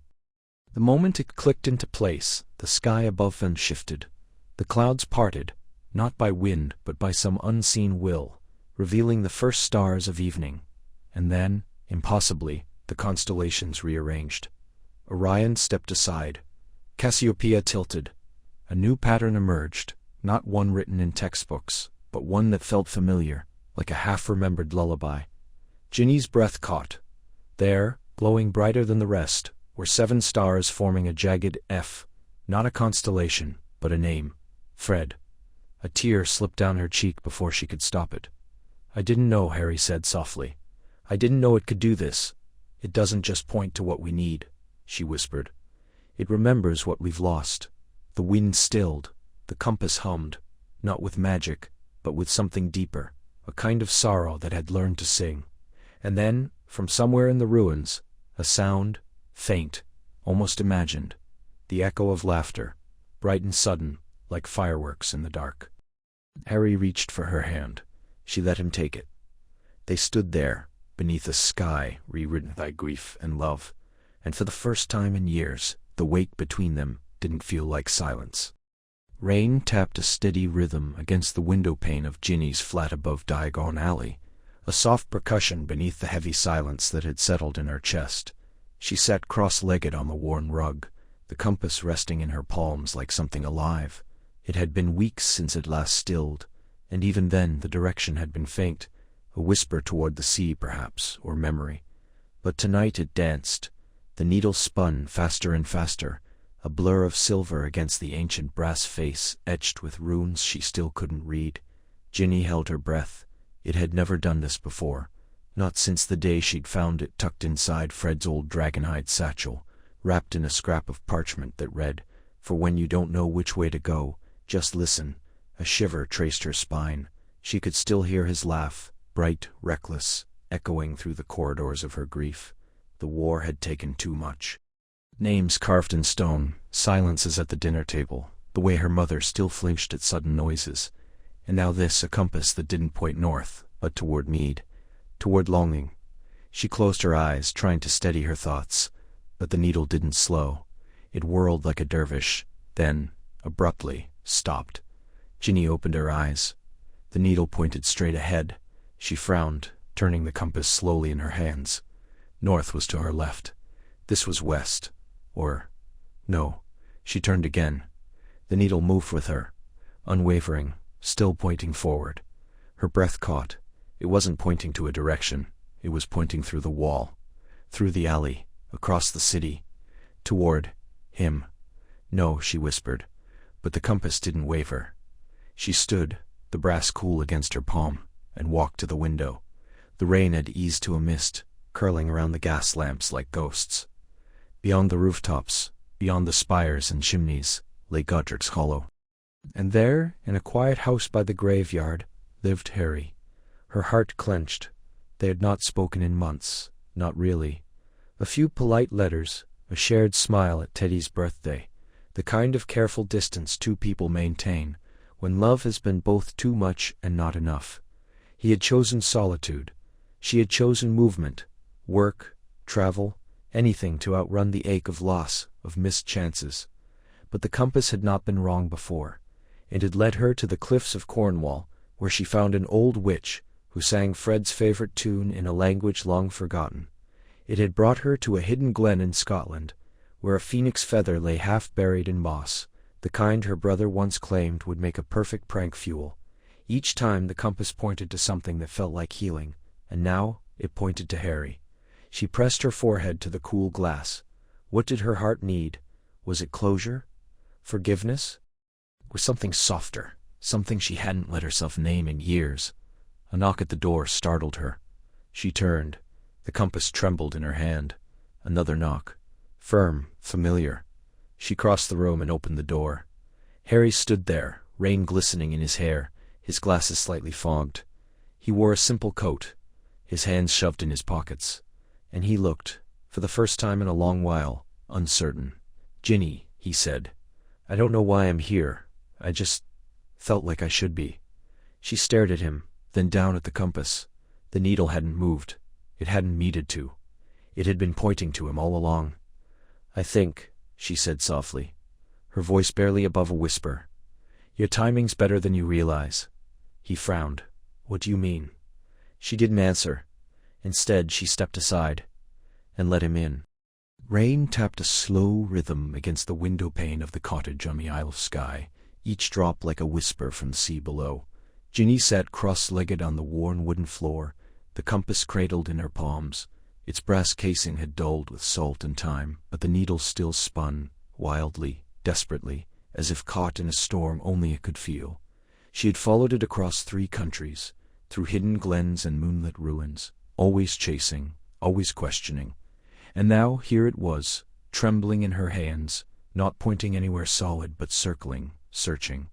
Harry stood in the doorway, his silhouette framed by grey light.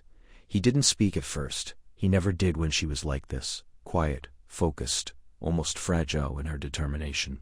He only watched, as if afraid that even breath might break the moment. "It's not leading us anywhere," she said, voice barely above a whisper. "Not really." He stepped inside, shut the door behind him. "Maybe it's not supposed to." She looked up at him, eyes tired but sharp. "Then what? What's the point of a compass that doesn't point?" Harry knelt beside her, his knees creaking against the floorboards. He didn't touch the compass. Instead, he looked at her, really looked, and she felt it like warmth spreading through her chest. "Maybe the point isn't the direction," he said. "Maybe it's the journey, the choices we made along the way." Ginny let out a breath, shaky and uneven. "Fred gave me this the night before everything changed. He said it would show me what I needed most. I thought it was closure, or answers, some kind of magic that could fix what was broken. And now?" She turned the compass over in her hands. "Now, I think it was never about fixing anything. It was about finding you." Harry stilled. Rain pattered on. "I didn't know that's what I needed," she continued, voice trembling. "Not at first. I thought I wanted to forget. The war, the loss, the way everything felt. Hollow. But every time the needle moved, it pulled me toward places you'd been, toward memories we shared, even when I didn't realize it." He reached out then slowly and covered her hand with his. His skin was warm, calloused from years of brooms and battle, but gentle. "And when it spun in circles in Prague, when it pointed to a different place every hour in Morocco?" "I think," she said, swallowing, I think it was trying to tell me that love isn't a destination. It's not something you find and then stop. It's something you choose. Again and again. Every day. Harry exhaled, long and slow. I spent years thinking I had to earn peace. That if I just did enough, survived enough, I'd finally deserve to be happy. But I wasn't choosing it. I was waiting for it to find me. Ginny turned her hand under his, lacing their fingers together. This compass didn't lead me to a place. It led me back to you. Not because it was fate, not because it was destiny, but because every step I took, I chose to keep going. And every time I saw you, I chose to stay. Outside the clouds shifted. A sliver of sunlight broke through, glinting off the edge of the compass. The needle slowed. Then, with a soft final click, it settled, pointing not north, not east, not toward any landmark on a map, but toward Harry. He looked down at it, then back at her. A quiet smile touched his lips. So this is it then? She smiled back, tears glistening but unshed. No, she said. This is just the beginning. Maine tapped a slow rhythm against the windowpane of the cottage perched above the cliffs of Cornwall, a steady hush-like breath against glass. Inside, the fire crackled low, casting flickering shadows across the stone walls. Ginny sat cross-legged on the worn rug, the compass between her palms, its brass casing warm, despite the chill in the air. It had been 3 days since it spun wildly, again, first toward the sea, then inland, then back, like a heart too unsure to beat steady. Harry stood by the mantel, sleeves rolled to his elbows, stirring crushed moonstone into a shallow earthen bowl. His voice was quiet, measured. The ritual only works if we mean it, not just say the words, mean them. I know, Ginny said, though her fingers tightened around the compass. It had been Fred's. She could still hear his laugh in a click of the lid, the way he'd wink before setting off on some impossible scheme. The compass had always pointed toward joy for him, toward mischief, toward connection. But since the war, since his fall, it had sought only what was missing. Grief had bent its magic, like a warped wand. She closed her eyes and remembered the first time it pointed to Harry. Years ago, in the quiet aftermath of Voldemort's fall, which he'd stood in the ruined courtyard and felt the needle tremble, then swing south, toward the forest where he sat alone beneath an oak. She hadn't understood then. Now she did. Harry knelt across from her, placing the bowl between them. The moonstone shimmered under the firelight, releasing a soft silver mist that curled like smoke. He lit the dried vervain at each corner of the circle they'd drawn in chalk, north, south, east, west. Then the fifth, in the center, where the compass rested. It's not about finding what's lost, he said. It's about honoring it, and letting it go. Ginny exhaled, her breath stirring the mist. She lifted the compass, held it over the center flame. Fred, she whispered. You gave me this because you knew I'd need it. But I don't need to chase ghosts. I need to live. The needle twitched, once, twice, then stilled. Harry placed his hand over hers, not taking the compass, just offering weight, warmth. I lost pieces of myself that I'll never get back, he said, voice low. But I don't want a compass that points to the past. I want one that helps me stand in the present. The fire flared, and the silver mist coiled around their hands, around the compass, wrapping it in a quiet glow. Ginny felt it then, not a pull, not a tug towards something missing, but a settling, like roots finding soil. She whispered the final words of the incantation, old and soft, half remembered from a book in the Hogwarts library. Harry echoed them, their voices weaving together, not in harmony, but in balance, two fractured tones, making something whole. The compass clicked. They both froze. The needle turned, once, slowly, and settled, not toward the sea, not toward London, not toward a memory. It pointed directly at Harry. He looked up, startled, then slowly, a quiet understanding softened his eyes. It's not broken, he said. It was just waiting. Ginny didn't speak. She reached out, not for the compass, but for his hand. His fingers laced through hers, calloused and sure. Outside, the rain eased. A sliver of moon broke through the clouds, spilling silver across the cliffs. And the compass, still, true, no longer frantic, rested between them, not as a relic of loss, but as a quiet promise, that some magic isn't in finding, but in choosing. That home isn't a place, it's the person who stays.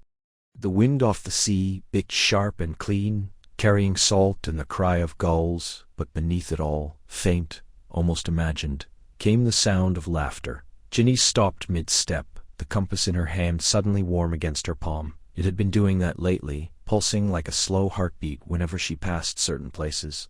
The old orchard behind the burrow, the crumbling stone wall where Fred and George once tested their first fireworks, the edge of the forbidden forest, where she'd once kissed Harry beneath a sky full of falling stars. But this was different. She stood on the cliffside path near Ottery St. Catchpole, the sea stretching out below like a bruised ribbon in the twilight. The compass needle spun wildly, then stilled, pointing not toward the sea, but back, down the path, toward the edge of a copse where wildflowers grew in tangled bursts. Her breath caught. That laugh. It wasn't a memory, it was real, light, irreverent, undeniably his. "Fred?" Her voice was a whisper, swallowed by the wind. No answer, only the rustle of the tall grass and the distant crash of waves. She took a step forward, then another, her boots crunching on loose stone. The compass grew warmer, nearly hot now, and the air around her shimmered faintly, like heat rising off pavement in summer. When she reached the edge of the flowers, she saw it, a single red balloon, bobbing gently in the breeze, tied to the branch of a hawthorn. Impossible, they hadn't sold balloons like that since before the war. Ginny reached out, fingers trembling, and touched the string. It didn't feel like string at all, more like thread spun from light. And then, from behind her, the voice again. "Didn't think you'd still be chasing trinkets, Gin." She turned slowly. He wasn't solid. Not quite. Fred stood a few paces away, translucent as morning mist, his grin wide and lopsided, one hand tucked in the pocket of his old robes, the ones with the singed sleeve from the skiving snack box incident. He looked exactly as she remembered. Ears slightly too big, hair a wild mop of red, eyes alight with mischief. "You're not real," she said, though her heart hammered against her ribs. "Define real," he answered, stepping closer. His feet didn't seem to touch the ground. "I'm as real as memory, as real as magic, as real as that ridiculous compass. You're clutching like a lifeline." She looked down. The compass still pointed at him. "It points to what the heart needs," she said softly. "And it's been pointing here, to you." Fred tilted his head, the grin softening. "Ah, so it does work then. Always wondered if Mum had it right when she said it was cursed. Or blessed. Hard to tell the difference sometimes. Mum knew about it. She gave it to Dad years ago. After he got stuck in that enchanted wardrobe for 3 days. Said it helped him find his way back. To her. To us." He paused, watching her. "Now it's yours." Tears stung her eyes. "I miss you. I know." His voice was gentle now, no trace of teasing. "And I'm sorry. Not a day goes by I don't see you, Mum, Dad, George, trying to move on. But you don't have to carry me with you like a stone in your pocket, Gin. I'm not lost. I'm here. In the laugh you steal from George when he doesn't even know he's funny. In the way you roll your eyes when Ron tries to flirt. In every bloody prank that still makes Mung shove from the kitchen." She laughed, a wet, broken sound. He reached out, and though his hand passed through her cheek like wind through leaves, she felt it. A warmth, a pressure, a presence. "Keep going," he said. "Wherever that thing's leading you, go. And when you find what you're looking for, don't look back. Not for me. I'm already home." The air shimmered again, and the red balloon rose, drifting upward, until it vanished among the clouds. Ginny stood there, the compass now cool in her hand, its needle steady, pointing not backward, but forward, toward the road, toward the unknown, and for the first time in years, the weight in her chest felt a little lighter. The quill hovered above the parchment, trembling slightly as if unsure of its purpose. Outside, the sea breathed against the cliffs in slow, rhythmic sighs, and the late afternoon sun painted the room in amber and rose. Ginny dipped the quill again, blotting the excess ink, and began. "Dear Mum and Dad," she wrote, her hand steadying. "I'm coming home, not because I finished something or found all the answers. I haven't, but because I don't need to keep running from the ones I've already known. I've carried Fred's compass with me across half the world, and for months it spun like a thing lost, twitching toward shadows and echoes. But now it points steadily, not toward a place, not toward magic or mystery. It points east, toward the burrow, toward the smell of your cooking, toward the way Dad laughs when someone knocks over a stack of enchanted toasters. It points toward you." She paused, pressing her palm flat against the cool wood of the windowsill. The compass lay beside her, its brass casing catching the light, the needle fixed and true. She hadn't needed to check it this morning. She'd known. "I thought the compass was broken when it led me to Harry. I thought maybe grief had warped its magic, or I'd misunderstood what it was meant to do, but it wasn't broken. I was. I'd spent so long trying to be strong for everyone else, for you, for George, for the memory of Fred, that I forgot how to need anything, how to let myself want. The compass didn't fail. It waited. It waited until I could hear my own heart again." She remembered the first time it pointed to Harry, not in anger, not in nostalgia, but in quiet certainty. They'd met in a forgotten village in the Carpathians of all places, drawn by rumors of a lost spellbook. He'd been standing in the rain, cloak pulled tight, watching the horizon as if it might speak. She'd felt the compass burn against her ribs before she even saw him. He didn't ask why I was there. He just smiled, that tired, real smile he only uses now, the one that doesn't try to hide the years, and said, "I think we're both looking for the same thing." And maybe we were, or maybe we just needed to stop looking. We walked for weeks after that, not toward anything really, just forward, talking, remembering, not fixing, not pretending, just being. A tear splashed onto the parchment, blurring the ink. She didn't wipe it away. "I miss Fred every day. I always will. But I don't feel him in silence anymore. I feel him in George's laugh when he tells one of their old jokes. I feel him in the way you still set an extra place at the table sometimes, just in case. I feel him in the way the compass once spun wildly, searching for something it thought it had lost. And then one morning stopped. Because what it needed was never far. It was just waiting to be seen. Harry's coming with me. Not because I need him to, though I do, but because he wants to. Because he's found his way back to things he thought he'd buried. To you. To Ron and Hermione. To the idea that peace isn't the absence of war, but the presence of people who know your scars and love you anyway. She rolled the letter, sealed it with a touch of magic, and held it for a moment, feeling the weight of words finally spoken. The compass glowed faintly as she tucked it into her pocket, and for the first time in years, the direction it pointed was home. Rain fell in soft silver sheets over Ottery St. Catching, the kind of drizzle that didn't soak so much as whisper against skin. Ginny stood barefoot on the back porch of the burrow, her toes curling into the damp wood, watching the garden where gnomes darted between the overgrown carrots like shadows, learning to dance. The air smelled of wet earth and wood smoke, and somewhere inside Molly was humming, a low familiar tune that had survived war and grief and time. The compass rested in her pocket, warm against her thigh, no longer spinning wildly as it once had. Now it lay still, its brass casing dulled by salt and sun and miles, its needle pointing, as it had for weeks, toward the house behind her. Toward Harry. He appeared in the doorway, a steaming mug in each hand, his glassly slightly fogged. "You'll catch a chill," he said, offering her one. She took it without looking, the heat seeping into her palms. "I've been colder," he smiled, small and knowing, and leaned beside her on the railing. Rain clung to his hair, dark and unruly as ever, though now there were threads of silver at the temples. They didn't speak.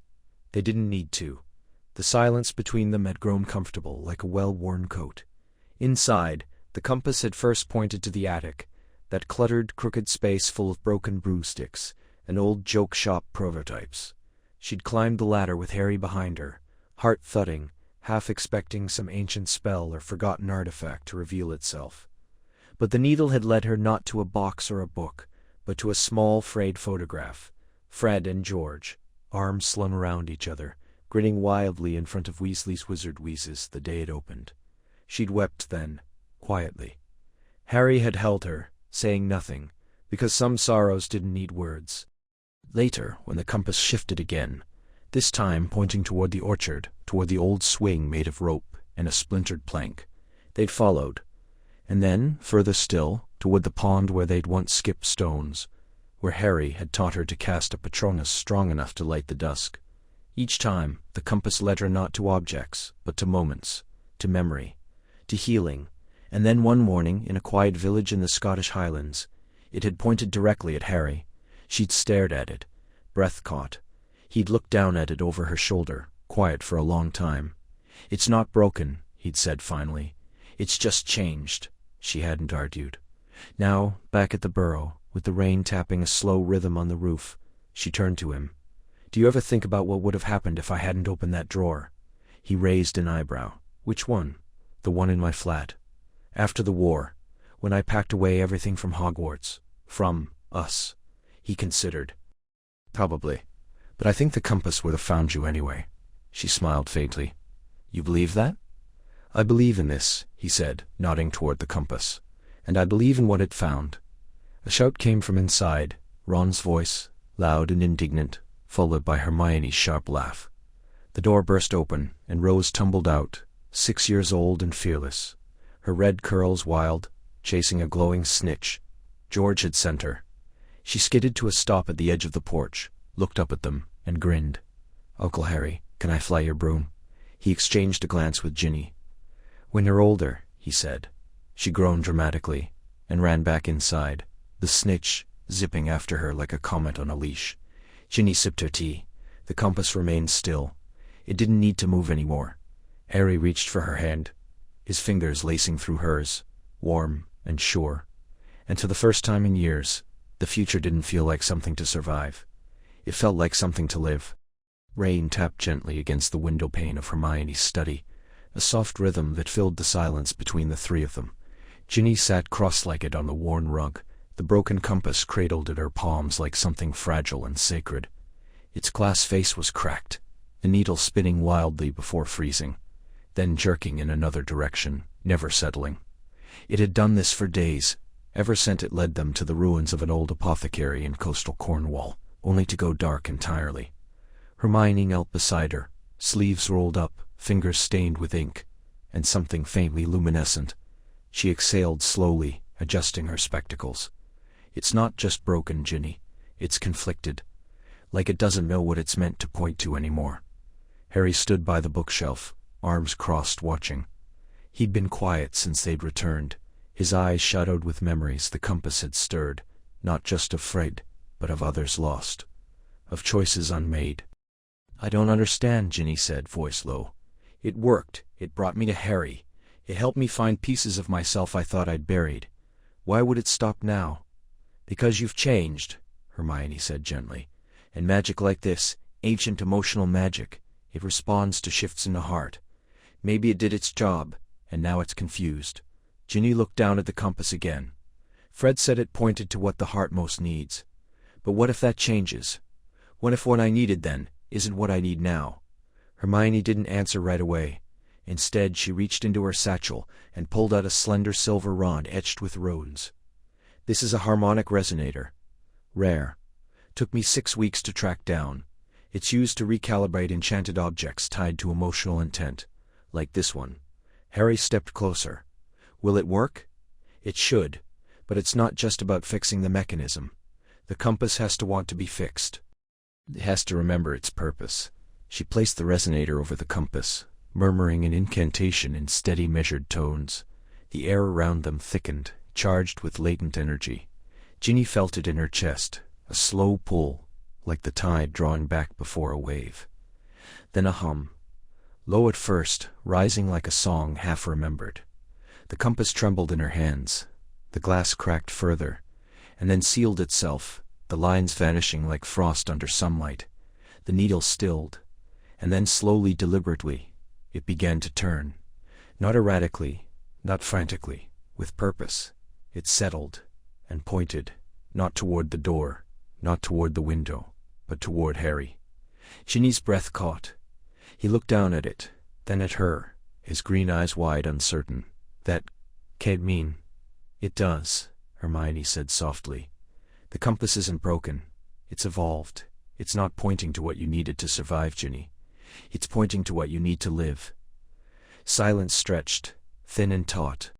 Ginny couldn't look away from the compass, from the soft, steady glow now pulsing beneath its surface, warm, golden, like dawn breaking over the hills behind the burrow. like the way Harry had looked at her that morning after the battle, before everything had gone quiet again. "I spent so long running," she whispered. "From grief. From him. From the idea that maybe I didn't know how to be me without pretending I was okay." Harry sank to his knees in front of her. "You don't have to pretend. Not with me." She smiled just a little. "I know, that's why it's pointing to you." He reached out, not for the compass, but for her hand. His fingers were warm, calloused, familiar. "I thought I was the one leading you back. Turns out, it was always the other way around." Outside, the rain slowed. A sliver of moon broke through the clouds, casting silver light across the floor. The compass glowed brighter, not flashing, not searching, simply being. Hermione stood, gathering her things, giving them space without making it obvious. "I'll go make tea." Ginny laughed, soft and real. "You're a terrible liar, Hermione." "I know," she said, smiling, "but I'm a good friend." And as the door clicked shut behind her, Ginny turned her palm upward, lacing her fingers with Harry's, the compass resting between them. No longer a mystery, but a quiet truth. It had never been about the place. It had always been about the person. Rain tapped softly against the windowpane of the cottage, a steady rhythm like the pulse of something quiet and enduring. Inside, the fire crackled low, casting long shadows across the worn wooden floor. Harry stood by the mantel, the enchanted compass resting in his palm, its needle spinning lazily before settling, not toward the door, not toward the north, but toward Ginny, who sat curled in the armchair with a book open across her knees. She hadn't looked up in minutes, but he could feel the weight of her presence like a current beneath his skin. "It's still pointing at you," he said, voice low. Ginny finally lifted her gaze. Her eyes, dark in the firelight, held something unreadable. "It has for weeks, even when I'm angry with you." He smiled faintly. "Maybe it doesn't care about that. Or maybe it's broken." She closed the book and set it aside. "It used to point toward Fred, didn't it? At the end." Harry nodded. He remembered the day she'd found it tucked inside Fred's old joke shop ledger, brass tarnished at the edges with markings that shimmered when touched by moonlight. At first, it had spun wildly, as if searching. Then it had locked on her, unwavering. But after she'd come to terms with her grief, after the tears had dried and the anger softened into memory, the compass had gone still. Silent, until now, and now it only pointed one way. "It's not broken," he said. "It's just changed, like us." The words hung between them, simple and heavy. Outside, the wind shifted, rustling the branches of the old hawthorn tree that leaned toward the house like a sentinel. Harry turned the compass over in his hand. The back was engraved with a phrase in looping script: "Ad cor tuum, non ad locum." To your heart, not to place. "I used to think it was about finding something," he said. "A place, a person, a way back. But maybe it's not about going back at all." Ginny stood and crossed the room slowly, her bare feet silent on the floorboards. She stopped just in front of him, close enough that he could smell the faint trace of lavender in her hair. "Then what is it about?" "Staying," he said. "Choosing. Not because you have to, but because you want to." She reached out, not for the compass, but for his hand. Her fingers were warm, calloused from years of Quidditch and magic both. "You know, when I first saw it spinning towards you, I thought it was a mistake, that it didn't understand. We weren't supposed to end up here. Not after everything. Maybe the compass knows more than we do." She laughed, soft and tired. Fred would have gotten a kick out of that, a magical device that points to love, and it only works when you're not looking. Harry's throat tightened. He missed Fred, missed the way he could turn grief into a joke, sorrow into something bearable. But this compass, this strange, quiet magic, felt like a gift from him all the same. "We've spent so long running towards something," Ginny said. "Survival, justice, memory. But maybe what we needed was right in front of us the whole time." He looked down at the compass. The needle hadn't wavered. It pointed at her, steady as a heartbeat. "I think we've been looking for home in the wrong places," he said. "Maybe it's not a place at all." Ginny stepped closer, her forehead brushing his. "Then what is it?" He closed his hand around the compass, feeling its weight, its warmth. "It's you, it's us. It's choosing to stay, even when the world keeps pulling us apart. For a long moment, they stood there, breath mingling, the compass glowing faintly between their palms. And for the first time in years, Harry didn't feel the pull of the past or the weight of expectation. He only felt the quiet certainty of now. "Keep it," he whispered, "not as a guide, but as a reminder." "A reminder of what?" "That love doesn't always lead home," he said. "Sometimes it builds one." Rain tapped gently against the windows of the burrow, a soft, steady rhythm that seemed to echo the quiet pulse of the house itself. Ginny stood just inside the doorway, her fingers still curled around the compass that hung from a worn leather cord around her neck. It had been spinning erratically for days, now pointing east, now trembling as if uncertain. Until this morning when it had settled, steady as a heartbeat, pointing directly here.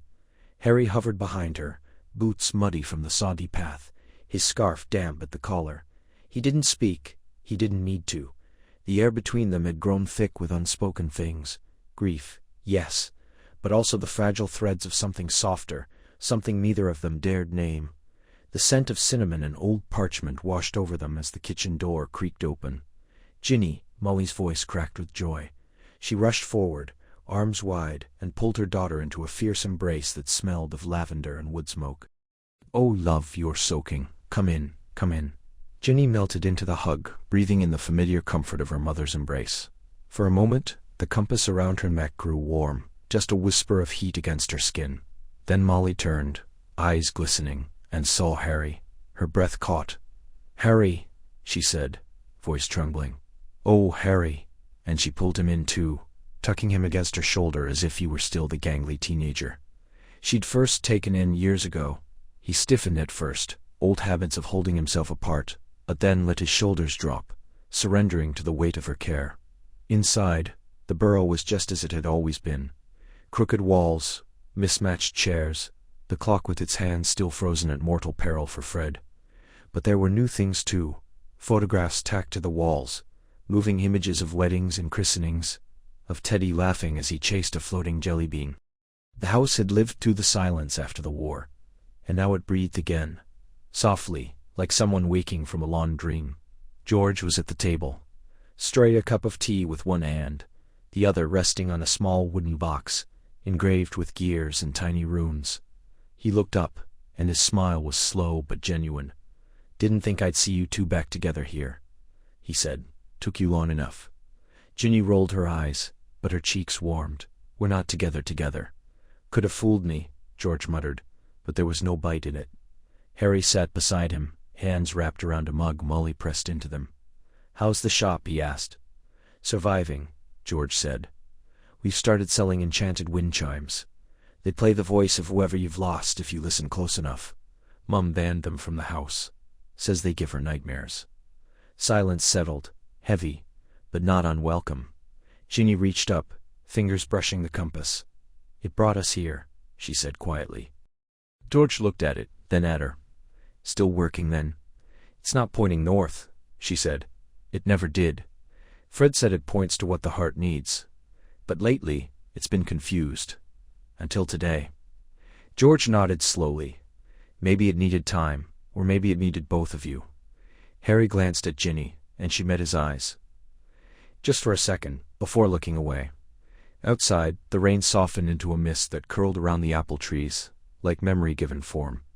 In the garden, a single red kite, old and patched, rose suddenly into the air, caught on an unseen current. No one had touched it. Ginny stood, crossing to the window. "He used to fly that thing every spring," she whispered. Harry joined her, shoulder nearly brushing hers. "He knew things," he said. Even when he joked, he saw what mattered.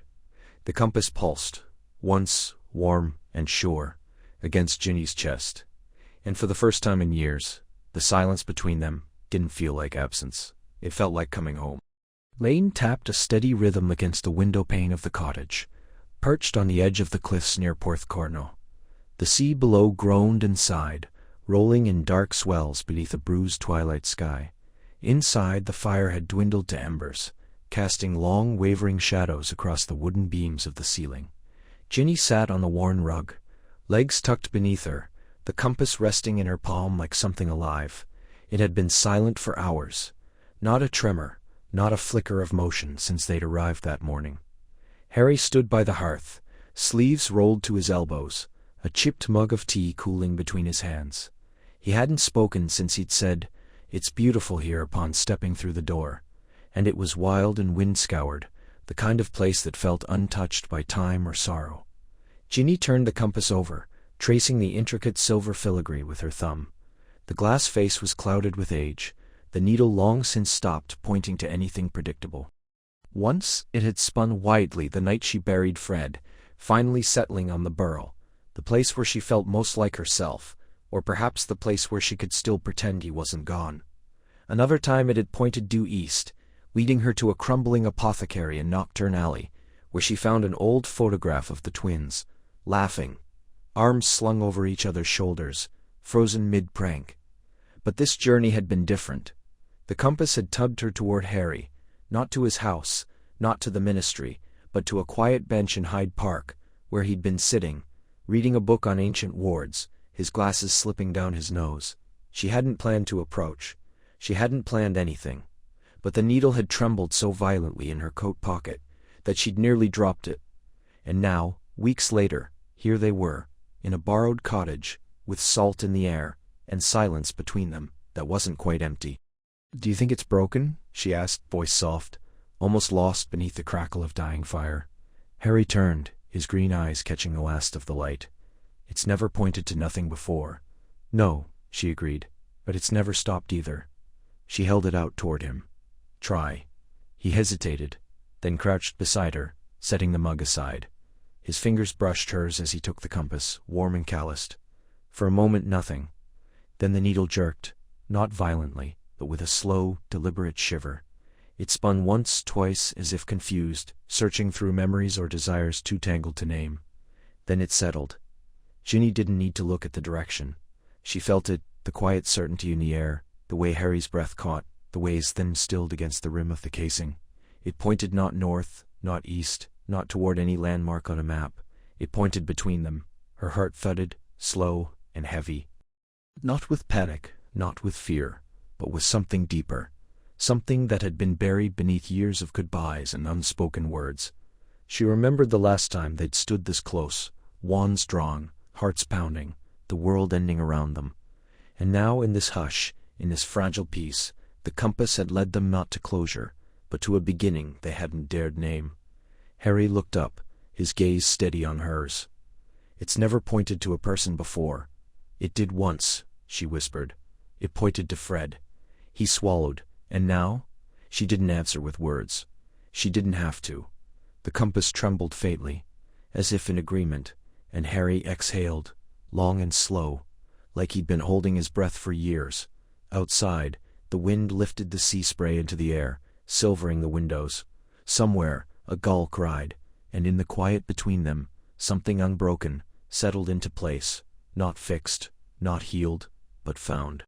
The first light of dawn bled across the moors in soft streaks of rose and gray, painting the mist that curled between the heather and stone like whispered secrets. Ginny stood at the edge of a cliff overlooking the sea, the wind tugging at her hair, her fingers curled tightly around the compass. Fred had left her. For months it had spun wildly, never settling, as if torn between 100 directions, pointing toward old battlefields, forgotten Diagon Alley shops, even back to the burrow when she wasn't looking. She'd followed it across Scotland, through the ruins of an abandoned wizarding village in Wales, and down to the cliffs of Cornwall, always chasing the pole, always searching for what her heart most needed. And now it was still. Not just slow, not just hesitant. Still. The needle rested like a sigh, pointing not to the horizon, not to the rolling tide below, but back, behind her. She turned. Harry stood a few paces away, his hands in his coat pockets, his glasses slightly askew from sleepless travel. He hadn't spoken when he apparated onto the cliff an hour ago. He just stood there watching her, letting her come to it on her own. The compass had led her here, yes, but it had led him too. She'd seen the way his hand had twitched toward his pocket when the golden needle first spun toward him in Edinburgh.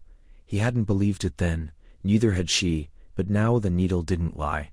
"It's pointing at you," she said, her voice quiet, raw from the wind, and something deeper. Harry exhaled, a puff of white in the cold air. It's been pointing at me for weeks. She looked up at him, really looked. Not the Harry Potter of the papers, not the savior, not the war hero, but the boy who'd once lent her his invisibility cloak when she was 11 and scared of the dark. The man who'd held her hand at Fred's funeral and hadn't let go until she asked. I thought it was about finding something, she said. A place, a cure, a way to make it all make sense. It never was, he said, stepping closer. Not for me anyway. The wind stilled for a moment, as if the world itself were holding its breath. Below, the tide cracked against the rocks, a rhythm as old as time. The compass lay warm in her palm, its face glowing faintly, the needle unwavering. I kept thinking I needed to fix things, she whispered, to prove I was more than just someone who survived, that I wasn't just lingering. You're not lingering, Harry said. You're choosing, she swallowed. And what if I choose wrong? What if you don't? He asked, his voice low, steady. What if this, you, me, standing here, is the right thing? Not because of magic, not because of a compass, but because it feels like home. Tears pricked her eyes, not from sorrow, but from the sheer weight of recognition. She'd spent so long running from grief, from memory, from the ache of loss, that she'd forgotten what it felt like to stand still and let someone see her, really see her. She took a step forward, then another. The compass didn't move. It didn't need to. When she reached him, she didn't speak. She simply lifted her hand and placed the compass in his palm, closing his fingers over it. His breath hitched. He looked down at it, then back at her. It was never the compass that mattered, she said. It was what it was trying to show me. Harry smiled then. Small, tender, real. The kind of smile that didn't belong in headlines. He pulled her close, and as the sun rose behind them, spilling gold across the sea, Ginny closed her eyes and let herself be found.